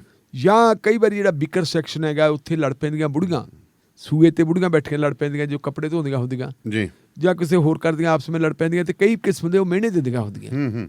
ਉਵੇਂ ਜਿਵੇਂ ਜਿਵੇਂ ਫਿਰ ਤੁਹਾਡਾ ਚੇਂਜ ਹੁੰਦਾ ਗਿਆ, ਪੜ੍ਹਾਈ ਲਿਖਾਈ ਹੁੰਦੀ ਗਈ, ਨਵੀਂ ਪਨੀਰੀ ਅੱਗੇ ਆਉਂਦੀ ਗਈ, ਲੋਕਾਂ ਦੇ ਵਿੱਚ ਮਤਲਬ ਜਿਹੜੀ ਹੈਗੀ ਹੈ ਚੰਗਾ ਬੋਲ ਬੁਲਾਰਾ ਹੁੰਦਾ ਰਿਹਾ ਜੀ। ਲੇਕਿਨ ਹੁਣ ਜਿਹੜੀ ਹੈਗੀ ਲੀਡਰਸ਼ਿਪ, ਦੇਖੋ ਗੱਲ ਇਹ ਵੀ ਦੋਨੋਂ ਪੜ੍ਹੇ ਲਿਖੇ ਬੰਦੇ ਹੈ।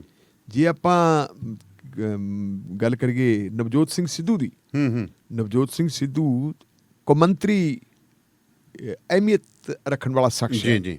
ਉਹ ਬਹੁਤ ਵੱਡਾ ਕ੍ਰਿਕਟ ਦਾ ਖਿਡਾਰੀ ਹੈ, ਕਮੈਂਟੇਟਰ ਵੀ ਉਹ ਸ਼ਾਨਦਾਰ ਹੈ, ਕਮੇਡੀਅਨ ਦੇ ਮਾਮਲੇ ਦੇ ਵਿੱਚ ਵੀ ਉਸ ਬੰਦੇ ਦਾ ਕੋਈ ਸਾਨੀ ਨਹੀਂ। ਜੇ ਅਸੀਂ ਦੇਖੀਏ ਉਸ ਬੰਦੇ ਦਾ ਯੋਗਦਾਨ ਵੀ ਬੜਾ ਵੱਡਾ ਹੈ ਕਰਤਾਰਪੁਰ ਸਾਹਿਬ ਦਾ ਲਾਂਘਾ ਖੁਲਵਾਉਣ ਦੇ ਵਿੱਚ। ਜੇ ਆਪਾਂ ਦੇਖੀਏ ਹਿੰਦੀ, ਪੰਜਾਬੀ, ਅੰਗਰੇਜ਼ੀ 3-4 ਭਾਸ਼ਾਵਾਂ ਦੇ ਉੱਤੇ ਉਹਦੀ ਕਮਾਂਡ ਵੀ ਹੈਗੀ ਹੈ। ਇੰਨਾ ਪੜ੍ਹਿਆ ਲਿਖਿਆ ਬੰਦਾ, ਪਰ ਕਈ ਵਾਰੀ ਜਦੋਂ ਬੋਲਣ ਲੱਗ ਜਾਂਦੀ ਹੈ ਮੈਨੂੰ ਉਹ ਨਹੀਂ ਲੱਗਦਾ। ਕੱਲ 15 ਅਗਸਤ ਸੀ। 15 ਅਗਸਤ ਦੇ ਮੌਕੇ ਦੇ ਉੱਤੇ ਸਰਦਾਰ ਨਵਜੋਤ ਸਿੰਘ ਸਿੱਧੂ ਨੇ ਕਾਂਗਰਸ ਪਾਰਟੀ ਦੇ ਹੈੱਡਕੁਆਟਰ 'ਚ, ਜਿਹੜਾ ਚੰਡੀਗੜ੍ਹ ਹੈ, ਕਾਂਗਰਸ ਭਵਨ ਹੈ, ਉੱਥੇ ਝੰਡਾ ਲਹਿਰਾਇਆ। ਲੋਕ ਕਾਫੀ ਸਾਰੇ ਉੱਥੇ ਇਕੱਠੇ ਹੋ ਗਏ ਜੀ। ਉੱਥੇ ਭਾਸ਼ਣ ਕਰਨ ਲੱਗ ਗਏ। ਜਿਹੜੀ ਉਹ ਭਾਸ਼ਣ ਦੀ ਟਿਊਨ ਹੈ ਨਾ, ਜਾਂ ਟੋਨ ਹੈ, ਉਹ ਅਖੜੀ ਹਰੇਕ ਬੰਦੇ ਨੂੰ, ਕਿਉਂਕਿ ਜਿਹੜੀ ਉਹਦੀ ਸ਼ਬਦਾਵਲੀ ਇਸਤੇਮਾਲ ਕੀਤੀ ਹੈ ਉਹ ਸ਼ਬਦਾਵਲੀ ਠੀਕ ਨਹੀਂ। ਸੁਖਬੀਰ ਸਿੰਘ ਬਾਦਲ ਹੈ ਜੀ, ਉਹ ਅਕਾਲੀ ਦਲ ਦਾ ਪ੍ਰਧਾਨ ਹੈ, ਉਹ ਸਾਬਕਾ ਡਿਪਟੀ ਮੁੱਖ ਮੰਤਰੀ ਹੈ। ਕਿਸੇ ਜ਼ਮਾਨੇ ਦੇ ਵਿੱਚ ਸੁਖਬੀਰ ਸਿੰਘ ਬਾਦਲ, ਬਿਕਰਮ ਸਿੰਘ ਮਜੀਠੀਆ ਔਰ ਨਵਜੋਤ ਸਿੰਘ ਸਿੱਧੂ ਇਹ ਸਾਰੇ ਇਕੱਠੇ ਹੁੰਦੇ ਸੀ ਜੀ। ਤੁਹਾਡੇ ਯਾਦ ਹੋਣਾ, ਤੁਸੀਂ ਉਦੋਂ ਟੈਲੀਵਿਜ਼ਨ 'ਚ ਕੰਮ ਕਰਦੇ ਹੁੰਦੇ ਸੀ। ਇੱਕ ਸਮਾਂ ਸੀ ਜਦੋਂ ਨਵਜੋਤ ਸਿੰਘ ਸਿੱਧੂ ਸੁਖਬੀਰ ਬਾਦਲ ਦੇ ਨਾਲ ਆਪਣੇ ਇਹਨਾਂ ਪਿੰਡਾਂ 'ਚ ਹੀ ਆਇਆ ਸੀ। ਪੰਜਾਬ ਦੇ ਸਾਰੇ ਮਤਲਬ ਜਿਹੜੇ ਜ਼ਿਲ੍ਹੇ ਕਵਰ ਕੀਤੇ ਸੀ, ਕਿਉਂਕਿ ਨਵੇਂ ਉਦੋਂ ਇਹਨਾਂ ਦੇ ਕੋਲੇ ਜਿਹੜਾ ਹੈਗਾ ਪਾਰਟੀ ਦੀ ਕਮਾਂਡ ਨਹੀਂ ਆਈ ਸੀ ਹਲੇ ਤੱਕ। ਮੇਰੇ ਖਿਆਲ ਜਨਰਲ ਸੈਕਟਰੀ ਜਾਂ ਵਾਈਸ ਪ੍ਰੈਜ਼ੀਡੈਂਟ ਬਣਾਇਆ ਸੀ ਬਾਦਲ ਸਾਹਿਬ ਨੇ ਕਿ ਲੋਕਾਂ 'ਚ ਵਿਚਰਨਾ ਕਿਵੇਂ ਹੈ, ਬੋਲਣਾ ਕਿਵੇਂ ਹੈ। ਕਿਉਂਕਿ ਨਵਜੋਤ ਸਿੰਘ ਸਿੱਧੂ ਪਹਿਲਾਂ ਤੋਂ ਬੋਲਦੇ ਆਉਂਦੇ ਸੀ, 2004 ਦੇ ਵਿੱਚ ਹੀ ਆ ਗਏ ਸੀ। ਉਹ ਬੋਲ ਬੁਲਾਰੇ ਦੇ ਮਾਮਲੇ ਦੇ ਵਿੱਚ ਜਿਹੜਾ ਹੈਗਾ ਉਹ ਇੱਕ ਕਿਸਮ ਦਾ ਮਤਲਬ ਟਿਊਟਰ ਸੀ ਜੀ। ਉਹ ਸਮਝਾਉਂਦਾ ਹੁੰਦਾ ਸੀ, ਇੰਨਾ ਪ੍ਰੇਮ ਸੀ। ਫਿਰ ਤੁਸੀਂ ਉਹ ਦੇਖੋ ਟਾਈਮ ਵੀ 2009 ਦੀ ਆਪਣੀ ਪਾਰਲੀਮੈਂਟ ਦੀ ਚੋਣ ਆਉਂਦੀ ਹੈ। 2009 ਦੀ ਪਾਰਲੀਮੈਂਟ ਦੀ ਚੋਣ ਵੇਲੇ ਨਵਜੋਤ ਸਿੰਘ ਸਿੱਧੂ ਜਿੱਤੇ ਅੰਮ੍ਰਿਤਸਰ ਤੋਂ, ਲੇਕਿਨ ਜਿਹੜੀ ਉਹਨਾਂ ਦੀ ਜਿੱਤ ਦਾ ਮਾਰਜਨ ਆ ਉਹ ਸਿਰਫ ਤੇ ਸਿਰਫ ਨਿਰਭਰ ਕਿਹਦੇ ਤੇ ਹੈ? ਮਜੀਠਾ ਹਲਕੇ ਤੇ ਜੀ। ਤੇ ਮਜੀਠੇ ਦਾ ਇੰਚਾਰਜ ਕੌਣ ਜੀ? ਉੱਥੇ ਦਾ ਐਮਐਲਏ ਤਾਂ ਬਿਕਰਮ ਸਿੰਘ ਮਜੀਠੀਆ ਸੀ ਜੀ। ਬਿਕਰਮ ਸਿੰਘ ਮਜੀਠੀਆ ਨੇ, ਮੈਂ ਕੱਲ ਸੁਣਿਆ ਉਹਨੇ ਬਿਕਰਮ ਸਿੰਘ ਮਜੀਠੀਆ ਵੀ ਬੋਲਿਆ, ਉਹ ਕਹਿੰਦਾ ਉਦੋਂ ਕਹਿੰਦੇ ਹੁੰਦੇ ਸੀ ਸਿੱਧੂ ਸਾਹਿਬ ਕਿ ਮੈਂ ਤੇਰੀਆਂ, ਤੁਸੀਂ ਭਾਵੇਂ ਜੀ ਮੇਰੀਆਂ ਚਮਕਦੀਆਂ ਜੁੱਤੀਆਂ ਸੰਭਾਲੋ, ਤੁਸੀਂ ਮੇਰੇ ਤੇ ਐਡੀ ਵੱਡੀ ਮਿਹਰਬਾਨੀ ਕੀਤੀ ਹੈ, ਸਾਰਾ ਕੁਛ। ਪਰ ਕੱਲ ਜਿਹੜੀ ਉਹਨਾਂ ਦੀ ਬੋਲਬਾਣੀ ਸੀ ਜੀ, ਕੱਲ ਮੈਨੂੰ ਤਾਂ ਦਾਨੇ ਵਾਲੇ ਸਾਹਿਬ ਜਿਵੇਂ ਗੱਲ ਕਰਦੇ ਸੀ ਨਾ, ਚਿੱਬੀਆਂ ਚੜਾਉਣ ਵਾਲੀ। ਛੋਟੇ ਬੱਚੇ ਚਿੱਬੀਆਂ ਚੜਾਉਂਦੇ ਹੁੰਦੇ। ਕੱਲ ਮਤਲਬ ਸੂਬਾ ਕਾਂਗਰਸ ਪਾਰਟੀ ਦਾ ਪ੍ਰੈਜ਼ੀਡੈਂਟ ਹੋਵੇ ਜੀ ਜੀ, ਤੇ ਉਹਦੀ ਮਤਲਬ ਐ ਲੱਗੇ, ਮਤਲਬ ਜੂਸ ਕੇ ਮੈਨੂੰ ਆਪ ਨੂੰ ਯਾਰ ਸ਼ਰਮ ਆਉਂਦੀ ਹੈ ਜੇ ਰਿਪੀਟ ਕਰਦੇ ਉਹਨਾਂ ਗੱਲਾਂ ਨੂੰ, ਉਹ ਚੰਗਾ ਨਹੀਂ ਲੱਗਦਾ। ਜਿਹੜੇ ਢੰਗ ਦੇ ਨਾਲ ਉਹਨੇ ਗੱਲ ਕੀਤੀ ਕਰਾਈ। ਫਿਰ ਸ਼ਬਦ ਸਾਲਾ ਸਾਲਾ ਸਾਲਾ ਸਾਲਾ, ਯਾਰ ਕਿਹੜਾ ਕੌਣ ਨਹੀਂ ਸਾਲਾ? ਆਪਾਂ ਹਰ ਸਾਰੇ ਜੱਟਾਂ ਦੇ ਸਾਲੇ ਵਿੱਚ ਕਾਲੇ ਵਾਲੇ ਆਮ ਕਹਾਵਤ ਚੱਲਦੀ ਹੈ। ਜਿਹੜਾ ਬੰਦਾ ਕਿਸੇ ਨੇ ਜਨਮ ਲਿਆ ਹੈ, ਕੋਈ ਕਿਸੇ ਦਾ ਘਰ ਵਾਲਾ ਵੀ ਹੈ, ਕੋਈ ਕਿਸੇ ਦਾ ਸਹੁਰਾ ਵੀ ਹੈ, ਕਿਸੇ ਦਾ ਸਾਲਾ ਵੀ ਬਣੂਗਾ। ਇਹ ਸਾਰਾ ਕੁਝ ਬਣਨਾ ਹੈ, ਦੁਨੀਆਦਾਰੀ ਹੈ, ਦੁਨੀਆਦਾਰੀ ਵਿੱਚ ਚੱਲਣਾ। ਤੁਸੀਂ ਵਾਰੀ ਵਾਰੀ ਇਸ ਤਰ੍ਹਾਂ ਦੀ ਗੱਲ ਕਰਦੇ ਚੰਗੇ ਨਹੀਂ ਲੱਗਦੇ ਜੀ। ਹੁਣ ਕੱਲ ਨੂੰ ਜੇ ਉਹ ਕੁਝ ਬੋਲਦੇ, ਉਹਨੇ ਕੱਲ ਬੋਲਿਆ, ਫਿਰ ਉਹ ਵੀ ਬੋਲ ਪਿਆ। ਈਸੜੂ ਦੇ ਵਿੱਚ ਉਹਨਾਂ ਦੀ ਕਾਨਫਰੰਸ ਸੀਗੀ ਜੀ, ਉੱਥੇ ਉਹਨੇ ਈਸੜੂ 'ਚ ਬੋਲਦੇ ਨੇ ਕਿਹਾ ਜੀ ਉਹ ਕਿਹੜੀ ਮਾਂ ਹੈ, ਕਿਹੜੀ ਰਾਧੇ ਮਾਂ, ਇਹ ਜੀ ਰਾਧੇ ਮਾਂ ਦਾ ਚੇਲਾ ਹੈ। ਉਹਨੇ ਨਾਲ ਕਹਿੰਦਾ ਜੀ ਰਾਮ ਰਹੀਮ ਦਾ ਚੇਲਾ ਹੈ। ਇਹ ਜੀ ਮੈਨੂੰ ਐਂ ਆਦਾ ਹੁੰਦਾ ਸੀ, ਮਤਲਬ ਇਹਦੀ ਹੇਠ ਦੋਨਾਂ ਤਰ੍ਹਾਂ ਨੇ ਜੀ। ਹੇਠਲੇ ਪੱਧਰ ਦੀ ਜਿਹੜੀ ਸ਼ਬਦਾਵਲੀ ਵਰਤੀ ਹੈ ਚੰਗੀ ਨਹੀਂ ਲੱਗਦੀ ਉਹ। ਮਤਲਬ ਇਹ ਵੀ ਇਹ ਹੈ ਕਿ ਜਦੋਂ ਨਵਜੋਤ ਸਿੰਘ ਸਿੱਧੂ ਪ੍ਰਧਾਨ ਨਹੀਂ ਬਣੇ, ਲੋਕਾਂ ਦੇ ਵਿੱਚ ਕਿੰਨੀ ਕੁਰੇਸਟੀ ਸੀ ਜੀ ਕਿ ਯਾਰ ਬੰਦਾ ਜੇ ਪ੍ਰਧਾਨ ਬਣ ਜੇ ਨਾ ਤੇ ਕੁਛ ਦੀ ਕੁਛ ਕਰ ਦੂ। ਲੇਕਿਨ ਹੁਣ ਆਹ ਗੱਲ ਕਹਿ ਦੇਣੀ ਵੀ ਜੇ ਤੋਂ ਹੁਣ ਮੈਂ ਕਹਿੰਦੇ ਆਰਗੇਨਾਈਜੇਸ਼ਨ ਦਾ ਇੰਚਾਰਜ ਆ, ਸਿੱਧੂ ਸਾਹਿਬ ਕਹਿੰਦੇ ਜੀ ਜੀ ਮੇਰੇ ਕੋਲੇ ਫੈਸਲਾ ਲੈਣ ਦੀ ਤਾਕਤ ਨਹੀਂ ਆਈ। ਜਿੱਦੇ ਕਹਿੰਦਾ ਮੇਰੇ ਕੋਲ ਫੈਸਲਾ ਲੈਣ ਦੀ ਤਾਕਤ ਆ ਗਈ, ਤੇ ਉਹਦੇ ਬਿਕਰਮ ਮਜੀਠੀਆ ਦਾ ਫਿਰ ਉਹ ਪੁੱਠਾ ਜਿਹਾ ਨਾਂ ਲੈ ਕੇ 8 ਫੁੱਟ 6 ਫੁੱਟ 4 ਇੰਚ ਜੀ ਇਹੋ ਜਿਹੇ ਕੁਛ ਗੱਲਾਂ ਜਿਹੀਆਂ ਕਰਕੇ ਜ਼ਿਆਦਾ ਕਹਿੰਦਾ ਤੈਨੂੰ ਦੇਸ਼ ਛੱਡ ਕੇ ਭੱਜਣਾ ਪਊਗਾ। ਨਹੀਂ ਤਾਂ ਫਿਰ ਕਹਿੰਦਾ ਪਟਾ ਫਿਰੂਗਾ। ਅੱਛਾ ਜੀ। ਦਾਨੇ ਵਾਲੀਆ ਸਾਹਿਬ ਤੁਸੀਂ ਕਿਹੜੀ ਦੁਨੀਆ 'ਚ ਰਹਿੰਦੇ ਹੋ? ਇੱਕ ਪੜ੍ਹਿਆ ਲਿਖਿਆ ਬੰਦਾ ਪ੍ਰਦੇਸ਼ ਕਾਂਗਰਸ ਕਮੇਟੀ ਦਾ ਪ੍ਰਧਾਨ ਗੱਲ ਪਟਿਆਂ ਦੀ ਕਰਦਾ ਹੈ ਜੀ। ਅੱਜ ਹਿਊਮਨ ਰਾਈਟਸ ਦਾ ਯੁੱਗ ਹੈ। ਇੰਟਰਨੈਸ਼ਨਲ ਲੈਵਲ ਦੇ ਉੱਤੇ ਜਿਹੜਾ UN ਦਾ ਹਿਊਮਨ ਰਾਈਟਸ ਕਮਿਸ਼ਨ ਹੈ, ਉਹਨੇ ਕਿੰਨੇ ਨੋਟਿਸ ਲਏ ਹੈ ਭਾਰਤ ਦੇ ਵਿੱਚ ਜਿਹੜੇ ਹਿਊਮਨ ਰਾਈਟਸ ਦੀ ਉਲੰਘਣਾ ਹੁੰਦੀ ਹੈ। ਕਾਂਗਰਸ ਪਾਰਟੀ ਜਾਂ ਸਾਡੇ ਦੇਸ਼ ਨੇ ਜਿਹੜਾ ਹਿਊਮਨ ਰਾਈਟਸ ਜਿਹੜਾ ਐਗਰੀਮੈਂਟ ਹੈ ਉਹਦੇ ਤੇ ਦਸਤਖਤ ਕੀਤੇ ਹੋਏ। ਇੱਕ ਸੂਬਾ ਪ੍ਰਧਾਨ ਕਹਿੰਦਾ ਜੀ ਪਟਾ ਫਿਰੂਗਾ। ਪਟਾ ਕਿਵੇਂ ਫਿਰੂਗਾ ਜੀ? ਅਗਲੀ ਗੱਲ ਹੈ, ਕੋਈ ਸ਼ੱਕ ਨਹੀਂ ਕਿ ਸੁਖਬੀਰ ਸਿੰਘ ਬਾਦਲ ਨੇ ਬਹੁਤ ਕੁਛ ਬਣਾਇਆ ਵਾ। ਹੁਣ ਉਹ ਕਹਿੰਦੇ ਵੀ ਤੁਹਾਡੇ ਵੱਡੇ ਵੱਡੇ ਹੋਟਲ ਹੈ ਜਿਹੜੇ, ਇਹਨਾਂ ਨੂੰ ਸਕੂਲ ਖੋਲ ਦਿਆਂਗੇ ਜੀ, ਹਸਪਤਾਲ ਬਣਾ ਦਿਆਂਗੇ। ਅੱਜ ਦੇ ਜ਼ਮਾਨੇ ਦੇ ਵਿੱਚ ਇਹ ਹੁਣ ਦੂਜੀਆਂ ਵੀ ਉੱਠੀਆਂ। ਅੱਜ ਇੱਕ ਬੰਦੇ ਨੇ ਟਿੱਪਣੀ ਕੀਤੀ, ਉਹ ਕਹਿੰਦੇ ਵੀ ਤੁਸੀਂ ਜਦੋਂ ਮੌਕਾ ਮਿਲਿਆ ਸਕੂਲ ਖੋਲ੍ਹਣ ਦੀ ਗੱਲ ਕਰਦੇ ਹੋ, ਤੁਹਾਡੇ ਕੋਲ ਤਾਂ ਬਿਜਲੀ ਵਾਲਾ ਮੌਕਾ ਬਣਿਆ ਸੀ ਜੀ। ਜਦੋਂ ਬਿਜਲੀ ਮਹਿਕਮੇ ਦਾ ਤੁਹਾਨੂੰ ਦਿੱਤਾ ਸੀ ਚਾਰਜ, ਤੁਸੀਂ ਉਦੋਂ ਹੀ ਨਾਲੇ ਪ੍ਰੋਜੈਕਟ ਰੱਦ ਕਰਦੇ। ਜਦੋਂ ਤੁਹਾਡੇ ਕੋਲ ਆਪਣੇ ਸੀ ਲੋਕਲ ਬਾਡੀ ਦੇ ਸੀਗੇ, ਉਸ ਵੇਲੇ ਤੁਸੀਂ ਇਹਨਾਂ ਦੀ ਜਿਹੜੀ ਤੁਹਾਡੇ ਯਾਦ ਉਹਨਾਂ ਐਡਾਂ ਵਾਲਾ ਕੰਮ ਪੈਂਦਾ ਹੁੰਦਾ ਸੀ ਵੀ ਇਹ ਸਾਰਾ ਕੁਛ ਕਿਉਂ ਨਹੀਂ ਕੀਤਾ? ਮਤਲਬ ਕੁੱਲ ਮਿਲਾ ਕੇ ਦੇਖੋ, ਇਹ ਵੀ ਨਵਾਂ ਪ੍ਰੈਜ਼ੀਡੈਂਟ ਬਣੇ ਵੀ ਹੈ। ਸੱਭਿਅਕ ਜਿਹੜੀ ਹੈਗੀ ਆ, ਦੋ ਗੱਲਾਂ ਹੈ। ਅਸੀਂ ਕਿਸੇ ਬੰਦੇ ਨੂੰ ਕਹਿ ਦਈਏ ਤੇਰੇ ਪਿਤਾ ਜੀ ਆਉਂਦੇ ਆ, ਬੰਦੇ ਦਾ ਨਾਲ ਦੀ ਨਾਲ ਛਾਤੀ ਫੁੱਲ ਜਾਂਦੀ ਬਿਲਕੁਲ ਯਾਰ, ਵੀ ਕਿਨੇ ਜੇ ਤੇਰੀ ਮਾਂ ਦਾ ਖਸਮ ਆਉਂਦਾ ਜਾਂ ਤੁਹਾਡਾ ਬੁੜਾ ਆਉਂਦਾ ਜਾਂ ਤੁਹਾਡਾ ਬੁੜਾ ਆਉਂਦਾ, ਮਤਲਬ ਗੱਲ ਤਾਂ ਉਹੀ ਹੈ। ਜੇ ਇਸ ਕਿਸਮ ਦੀ ਗੱਲ ਹੈ ਵੀ ਤੁਸੀਂ ਜਿਹੜੀ ਹੈ ਲੈਂਗੁਏਜ ਘੱਟੋ ਘੱਟ ਤੁਹਾਡੀ ਸੱਭਿਅਕ ਹੋਣੀ ਚਾਹੀਦੀ ਹੈ। ਕੱਲ ਇਹ ਠੀਕ ਹੈ ਵੀ ਲੋਕਾਂ ਦਾ ਕਈ ਵਾਰੀ ਤਾੜੀਆਂ ਵਜਾਉਣ ਵਾਸਤੇ, ਲੋਕਾਂ ਤੋਂ ਨਾਅਰੇ ਲਵਾਉਣ ਵਾਸਤੇ, ਉਤਸ਼ਾਹ ਬਣਾਉਣ ਵਾਸਤੇ ਇੱਕ ਸਟੇਜੀ ਭਾਸ਼ਣ ਹੋ ਰਿਹਾ, ਪਰ ਸਟੇਜੀ ਭਾਸ਼ਣ ਦੇ ਵਿੱਚ ਵੀ ਕੋਈ ਮਰਿਆਦਾ ਹੁੰਦੀ ਹੈ, ਮਰਿਆਦਾ ਦਾ ਖਿਆਲ ਰੱਖਣਾ ਚਾਹੀਦਾ। ਔਰ ਬਿਕਰਮ ਸਿੰਘ ਮਜੀਠੀਆ ਨੂੰ ਵੀ ਚਾਹੀਦਾ ਜੀ ਜੀ ਕਿ ਇਹ ਨਹੀਂ ਕਿ ਜੇ ਨਵਜੋਤ ਸਿੰਘ ਸਿੱਧੂ ਕਹਿੰਦਾ ਤੂੰ ਵੀ ਉਹੀ ਬੋਲੀ ਬੋਲੀ। ਹੂੰ ਸਿਆਣੇ ਬੰਦੇ ਇਗਨੋਰ ਕਰਦੇ ਹੁੰਦੇ ਆ ਵੀ ਕੋਈ ਗੱਲ ਨਹੀਂ, ਕਿਉਂਕਿ ਫੈਸਲਾ ਲੋਕਾਂ ਨੇ ਕਰਨਾ ਹੈ ਹੂੰ ਕਿ ਦੋਵਾਂ ਦੇ ਵਿੱਚੋਂ ਭਲਾ ਕੌਣ ਹੈ। ਪਰ ਇੱਕ ਗੱਲ ਇਹ ਹੈਗੀ ਹੈ, ਦੋਨੇ ਜਣੇ ਨੇ ਇੱਕ ਨੈਰੇਟਿਵ ਸੈੱਟ ਕਰ ਰਹੀਆਂ ਦੋਨੇ ਤਰ੍ਹਾਂ। ਜੀ ਆਮ ਆਦਮੀ ਪਾਰਟੀ ਨੂੰ ਮੈਦਾਨ ਦੇ ਵਿੱਚੋਂ ਕੱਢਣ ਵਾਸਤੇ ਹੂੰ ਹੁਣ ਤੁਸੀਂ ਦੇਖੋ ਕਿ ਆਮ ਆਦਮੀ ਪਾਰਟੀ ਪਾਸੇ ਬੈਠੀ ਹੈ, ਜੀ। ਇੱਕ ਦੂਜੇ ਤੇ ਇਲਜ਼ਾਮਬਾਜ਼ੀ, ਹੁਣ ਖਬਰਾਂ 'ਚ ਦੋਨੋਂ ਰਹਿੰਦੇ। ਹੂੰ ਕੱਲਾ ਇੱਕੋ ਹੀ ਆਪਣਾ ਪਿਛਲੇ ਦਿਨਾਂ 'ਚ ਕੀ ਹੈ ਜਿਹੜਾ ਇਹਨਾਂ ਦਾ ਆਪਣਾ ਇੰਚਾਰਜ ਹੈ ਹੂੰ ਜਰਨੈਲ ਸਿੰਘ, ਤੇ ਦੂਜੇ ਨੰਬਰ ਦਾ ਇੰਚਾਰਜ ਹੈ ਇਹ ਆਪਣਾ ਉਹ ਕੀ ਹੈ ਮੁੰਡਾ ਨਵਾਂ ਜਿਹਾ ਯੰਗ ਜਿਹਾ ਜੰਗ ਜਾਮਾ ਜਲ ਯੋਜਨਾ ਜਲ ਬੋਰਡ ਦਾ ਚੇਅਰਮੈਨ ਵੱਡਾ ਉਹ ਕੀ ਹੈ ਚੱਡਾ, ਰਾਘਵ ਚੱਡਾ। ਰਾਘਵ ਚੱਡਾ। ਹਾਂ, ਰਾਘਵ ਚੱਡੇ ਨੇ ਇੱਕ ਪ੍ਰੈਸ ਕਾਨਫਰੰਸ ਕੀਤੀ ਹੈ, ਉਹਨੇ ਜੀ ਉਹ ਕਾਂਗਰਸ ਪਾਰਟੀ ਦਾ ਜਿਹੜਾ ਮੈਨੀਫੈਸਟੋ ਕੱਢ ਲਿਆ। ਮੈਨੀਫੈਸਟੋ ਕੱਢ ਕੇ ਕਹਿੰਦਾ ਜੀ ਇਹਨਾਂ ਨੇ ਡਿਲੀਟ ਕਰਤਾ ਆਪਦੀ ਜਿਹੜੀ ਹੈਗੀ ਵੈਬਸਾਈਟ ਤੋਂ। ਇਸ ਮੈਨੀਫੈਸਟੋ ਦੇ ਵਿੱਚ ਆਹ ਚੀਜ਼ਾਂ ਲਿਖੀਆਂ ਵੀਆਂ। ਉਹ ਕਹਿੰਦਾ ਜੀ ਹੁਣ ਸਰਦਾਰ ਮਾਨ ਜਿਹੜਾ ਹੈਗਾ ਸਾਡਾ, ਜਿਹੜੀ ਸਾਡੀ ਜਗ੍ਹਾ ਹੈ, ਸਾਡੀ ਸਪੇਸ ਹੈ, ਕਹਿੰਦੇ ਉਹ ਵੀ ਨਵਜੋਤ ਸਿੰਘ ਸਿੱਧੂ ਦਬੀ ਜਾਂਦਾ ਜੀ। ਆਪੋਜੀਸ਼ਨ ਦੇ ਵਿੱਚ ਅਸੀਂ ਆ, ਇਹ ਸਵਾਲ ਤਾਂ ਸਾਡੇ ਕਰਨੇ ਬਣਦੇ। ਉਹ ਤਾਂ ਰੂਲਿੰਗ ਪਾਰਟੀ 'ਚ ਹੈ, ਰੂਲਿੰਗ ਪਾਰਟੀ ਦਾ ਪ੍ਰੈਜ਼ੀਡੈਂਟ ਹੈ, ਉਹਨਾਂ ਦੀ ਸਰਕਾਰ ਹੈ। ਉਹ ਕਹਿੰਦਾ ਵੀ ਸਾਨੂੰ ਉਹ ਸਵਾਲ ਨਾ ਕਰੇ, ਕੁਝ ਕਰਕੇ ਦਿਖਾਵੇ ਜੀ। ਸਵਾਲ ਤਾਂ ਅਸੀਂ ਕਰਨੇ, ਉਹੀ ਸਵਾਲ ਕਰ ਰਿਹਾ ਸਾਰਾ ਸਲੇਵਰ। ਮੈਂ ਨੋਟ ਕੀਤਾ ਅੱਜ ਕਿ ਹੁਣ ਤੁਸੀਂ ਦੇਖੋ ਕਿ ਦੋਨੇ ਤਰ੍ਹਾਂ ਇੱਕ ਦੂਜੇ ਦੇ ਉੱਤੇ ਲਾਂਛਨਬਾਜ਼ੀ ਕਰਕੇ, ਦੂਜੇ ਇੱਕ ਦੂਜੇ ਦੇ ਉੱਤੇ ਦੁਸ਼ਮਣਬਾਜ਼ੀ ਕਰਕੇ ਇੱਕ ਕਿਸਮ ਦੀ ਜਿਹੜੀ ਆਮ ਆਦਮੀ ਪਾਰਟੀ ਨੂੰ ਉਹ ਦੰਗਲ ਚੋਂ ਕੱਢਣ ਨੂੰ ਫਿਰਦੇ। ਲੇਕਿਨ ਇਹ ਮਤ ਭੁੱਲਣ ਜੀ, ਆਮ ਆਦਮੀ ਪਾਰਟੀ ਦਾ ਜਿਹੜਾ ਕੰਮ ਚੱਲ ਰਿਹਾ ਹੈ ਉਹ ਕੰਮ ਜਿਹੜਾ ਹੈਗਾ ਬੜਾ, ਜਿਹਨੂੰ ਆਪਾਂ ਕਹਿੰਦੇ ਬਹੁਤ ਬਰੀਕ ਸ਼ਾਨੀ ਨਾਲ ਉਹ ਕੰਮ ਕਰ ਰਹੇ। ਅੱਛਾ ਜੀ।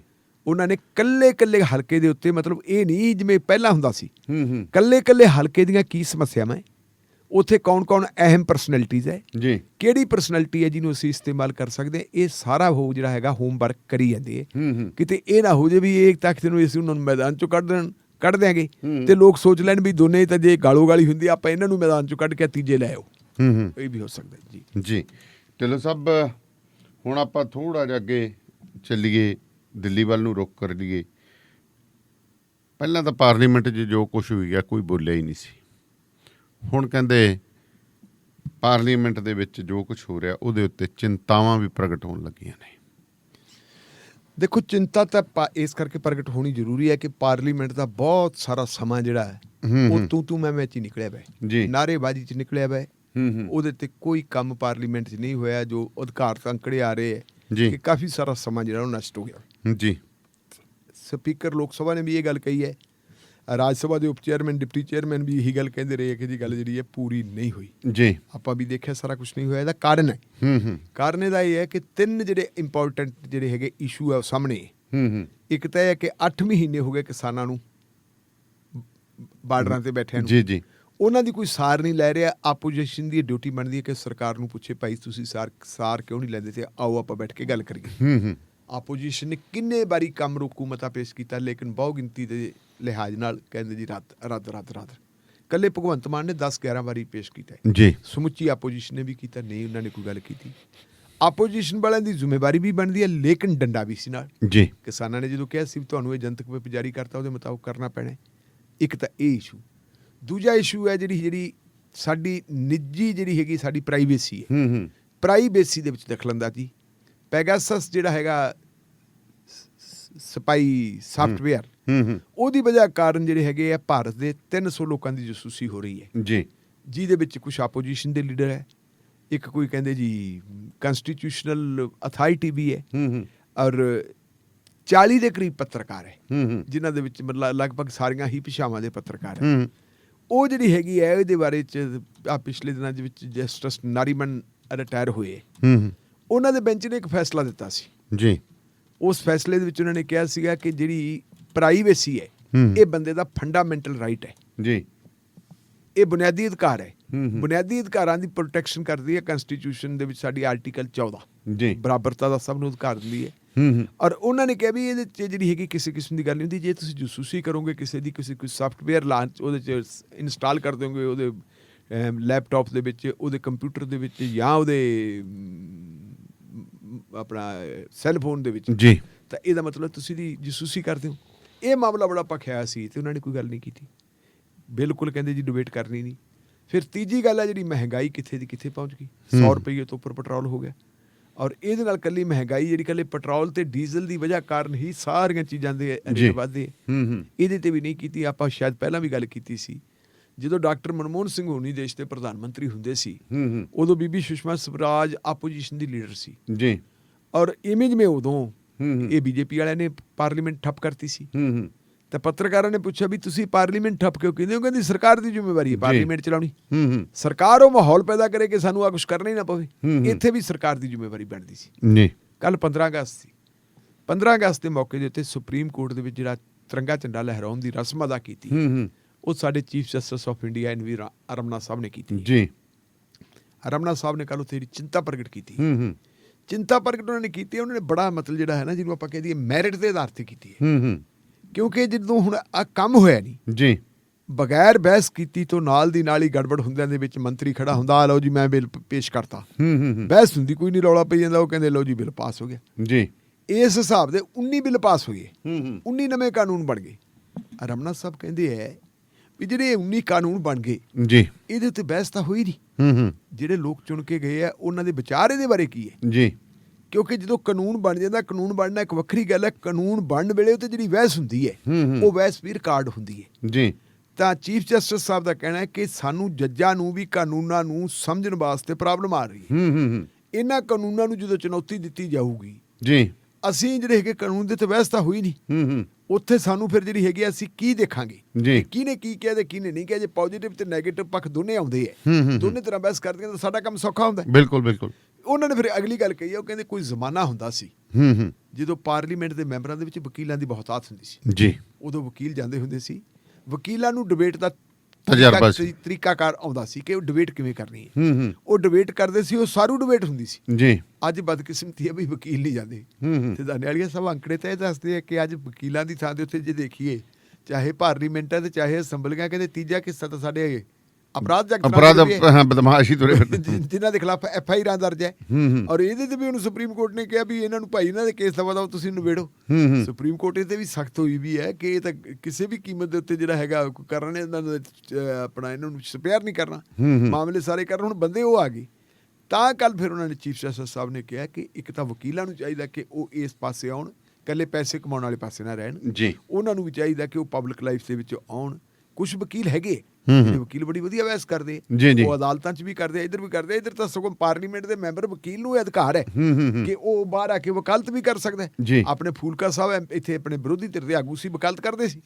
ਕਪਿਲ ਸਿੱਬਲ ਰਾਜ ਸਭਾ ਦਾ ਮੈਂਬਰ ਆ, ਵਕਾਲਤ ਕਰਦੇ ਸੀ। ਬਿਲਕੁਲ ਬਿਲਕੁਲ। ਔਰ ਇਹਦੇ ਮਤਲਬ ਚੰਗੀ ਗੱਲ ਕੀ ਹੈ ਕਿ ਚੰਗੇ ਲੋਕ ਆਉਣ ਤਾਂ ਉਹਦੇ 'ਚ ਵਧੀਆ ਗੱਲ ਹੈ। ਵੈਸੇ ਵੀ ਆਪਾਂ ਦੇਖੀਏ ਤਾਂ ਜਿਹੜੀ ਸਾਡਾ ਸੰਵਿਧਾਨ ਬਣੇ, ਸੰਵਿਧਾਨ ਸਭਾ ਬਣੀ ਸੀ ਜੀ ਜੀ, ਹਰ ਕਾਨੂੰਨ ਦੇ ਉੱਤੇ ਸੰਵਿਧਾਨ ਸਭਾ ਦੇ ਵਿੱਚ ਬਹਿਸ ਹੋਈ ਹੈ। ਹੁਣ ਵੀ ਕਈ ਵਾਰੀ ਆਪਾਂ ਖਬਰਾਂ ਡਿਸਕਸ ਕਰਦੇ ਹੁੰਦੇ, 124 ਦੀ ਆਪਾਂ ਗੱਲ ਕਰਦੇ ਹਾਂ ਕਿ ਸੰਵਿਧਾਨ ਸਭਾ 'ਚ ਆ ਗੱਲ ਕੀ, ਬਿਲਕੁਲ ਬਿਲਕੁਲ ਉਹੀ ਗੱਲ ਹੈ ਕਿ ਲੋਕ ਸਭਾ ਦੇ ਵਿੱਚ ਜਾਂ ਰਾਜ ਸਭਾ ਦੇ ਵਿੱਚ ਇਹਦੇ ਤੇ ਕੀ ਗੱਲ ਹੋਈ ਸੀ। ਇਸ ਕਿਸਮ ਦੀ ਜਿਹੜੀ ਬਹਿਸ ਨਹੀਂ ਹੁੰਦੀ। ਉਹ ਮਾਨਯੋਗ ਚੀਫ ਜਸਟਿਸ ਸਾਹਿਬ ਨੇ ਕੱਲ੍ਹ ਜਿਹੜੀ ਇਸ ਗੱਲ ਤੇ ਚਿੰਤਾ ਪ੍ਰਗਟ ਕੀਤੀ ਹੈ। ਔਰ ਇਹ ਵੀ ਸਾਡੇ ਲਈ ਖੁਸ਼ੀ ਦੀ ਗੱਲ ਹੈ ਕਿ ਬੜੇ ਲੰਬੇ ਅਰਸੇ ਬਾਅਦ ਸਾਨੂੰ ਅਜਿਹੇ ਚੀਫ ਜਸਟਿਸ ਨਸੀਬ ਹੋਏ ਆ ਭਾਰਤ ਨੂੰ, ਜਿਹੜੇ ਜੁਡੀਸ਼ਰੀ ਦੀ ਜਿਹੜੀ ਜਵਾਬਦੇਹੀ ਹੈ ਉਹ ਵੀ ਤੈਅ ਕਰ ਰਹੇ ਹੈ। ਔਰ ਜੁਡੀਸ਼ਰੀ ਜਿਹੜੀ ਹੈ ਇੰਡੀਪੈਂਡੈਂਟਲੀ ਆਪਣਾ ਕੰਮ ਕਰੇ। ਠੀਕ ਹੈ, ਕਈ ਵਾਰੀ ਵੇਖਣਾ ਪੈਂਦਾ ਸਰਕਾਰ ਦਾ ਪੱਖ, ਪਰ ਹੁਣ ਪਿਛਲੇ ਸਮੇਂ ਤੋਂ ਜਿੱਦਾਂ ਦੇ ਬਣੇ ਉਹਦੇ ਦੀ ਸਮਝਦੇ ਸਾਡੀ ਨਿਆਂਪਾਲਿਕਾ ਦੀ ਕਾਰਗੁਜ਼ਾਰੀ 'ਚ ਵੀ ਸੁਧਾਰ ਹੈ। ਔਰ ਇਸ ਕਿਸਮ ਦੀ ਜਿਹੜੀ ਹੈਗੀ ਜਿਹੜੇ ਸਿਸਟਮ ਦੇ ਉੱਤੇ ਵੇਲੇ ਕੁ ਵੇਲੇ ਉਹ ਟੀਕਾ ਟਿੱਪਣੀ ਕਰਦੇ ਆ, ਇਹ ਵੀ ਕਾਬਿਲੇ ਤਾਰੀਫ ਹੈ ਜੀ। ਸੋ ਢਿੱਲੋਂ ਤਾਂ ਮੈਂ ਹੁਣ ਵੀਡੀਓ ਦੇਖ ਰਿਹਾ ਸੀ, ਅਫਗਾਨਿਸਤਾਨ ਵਾਲੇ ਤੇ ਕਹਿੰਦੇ ਉਹ US ਆਰਮੀ ਦਾ ਜਹਾਜ਼ ਉੱਡਣ ਲੱਗਿਆ, ਉਹਦੇ ਅੱਗੇ ਪਤੰਦਰ ਆਏ ਹੋ ਗਏ ਜਿਵੇਂ ਬੱਸ ਰੋਕਣੀ ਹੁੰਦੀ ਹੈ, ਪਾਸੇ ਬਾਰੀਆਂ 'ਚ ਵੀ ਲਮਕ ਕੇ ਪਤਾ ਨਹੀਂ ਉਹ ਕਿਵੇਂ ਚੜਿਆ ਚੁੜਿਆ। 19-15 ਸਕਿੰਟ ਦੀ ਵੀਡੀਓ, ਬੜੀ ਖਤਰਨਾਕ ਵੀਡੀਓ, ਬੜੇ ਹਾਲਾਤ ਹੋ ਗਏ। ਉੱਧਰ ਕਹਿੰਦੇ ਤਾਲਿਬਾਨ ਆਗੂਆਂ ਨੇ ਸਿੱਖ ਆਗੂਆਂ ਨਾਲ ਵੀ ਗੁਰਦੁਆਰੇ 'ਚ ਕਾਬਲ ਦੇ 'ਚ ਮੁਲਾਕਾਤ ਕੀਤੀ ਹੈ।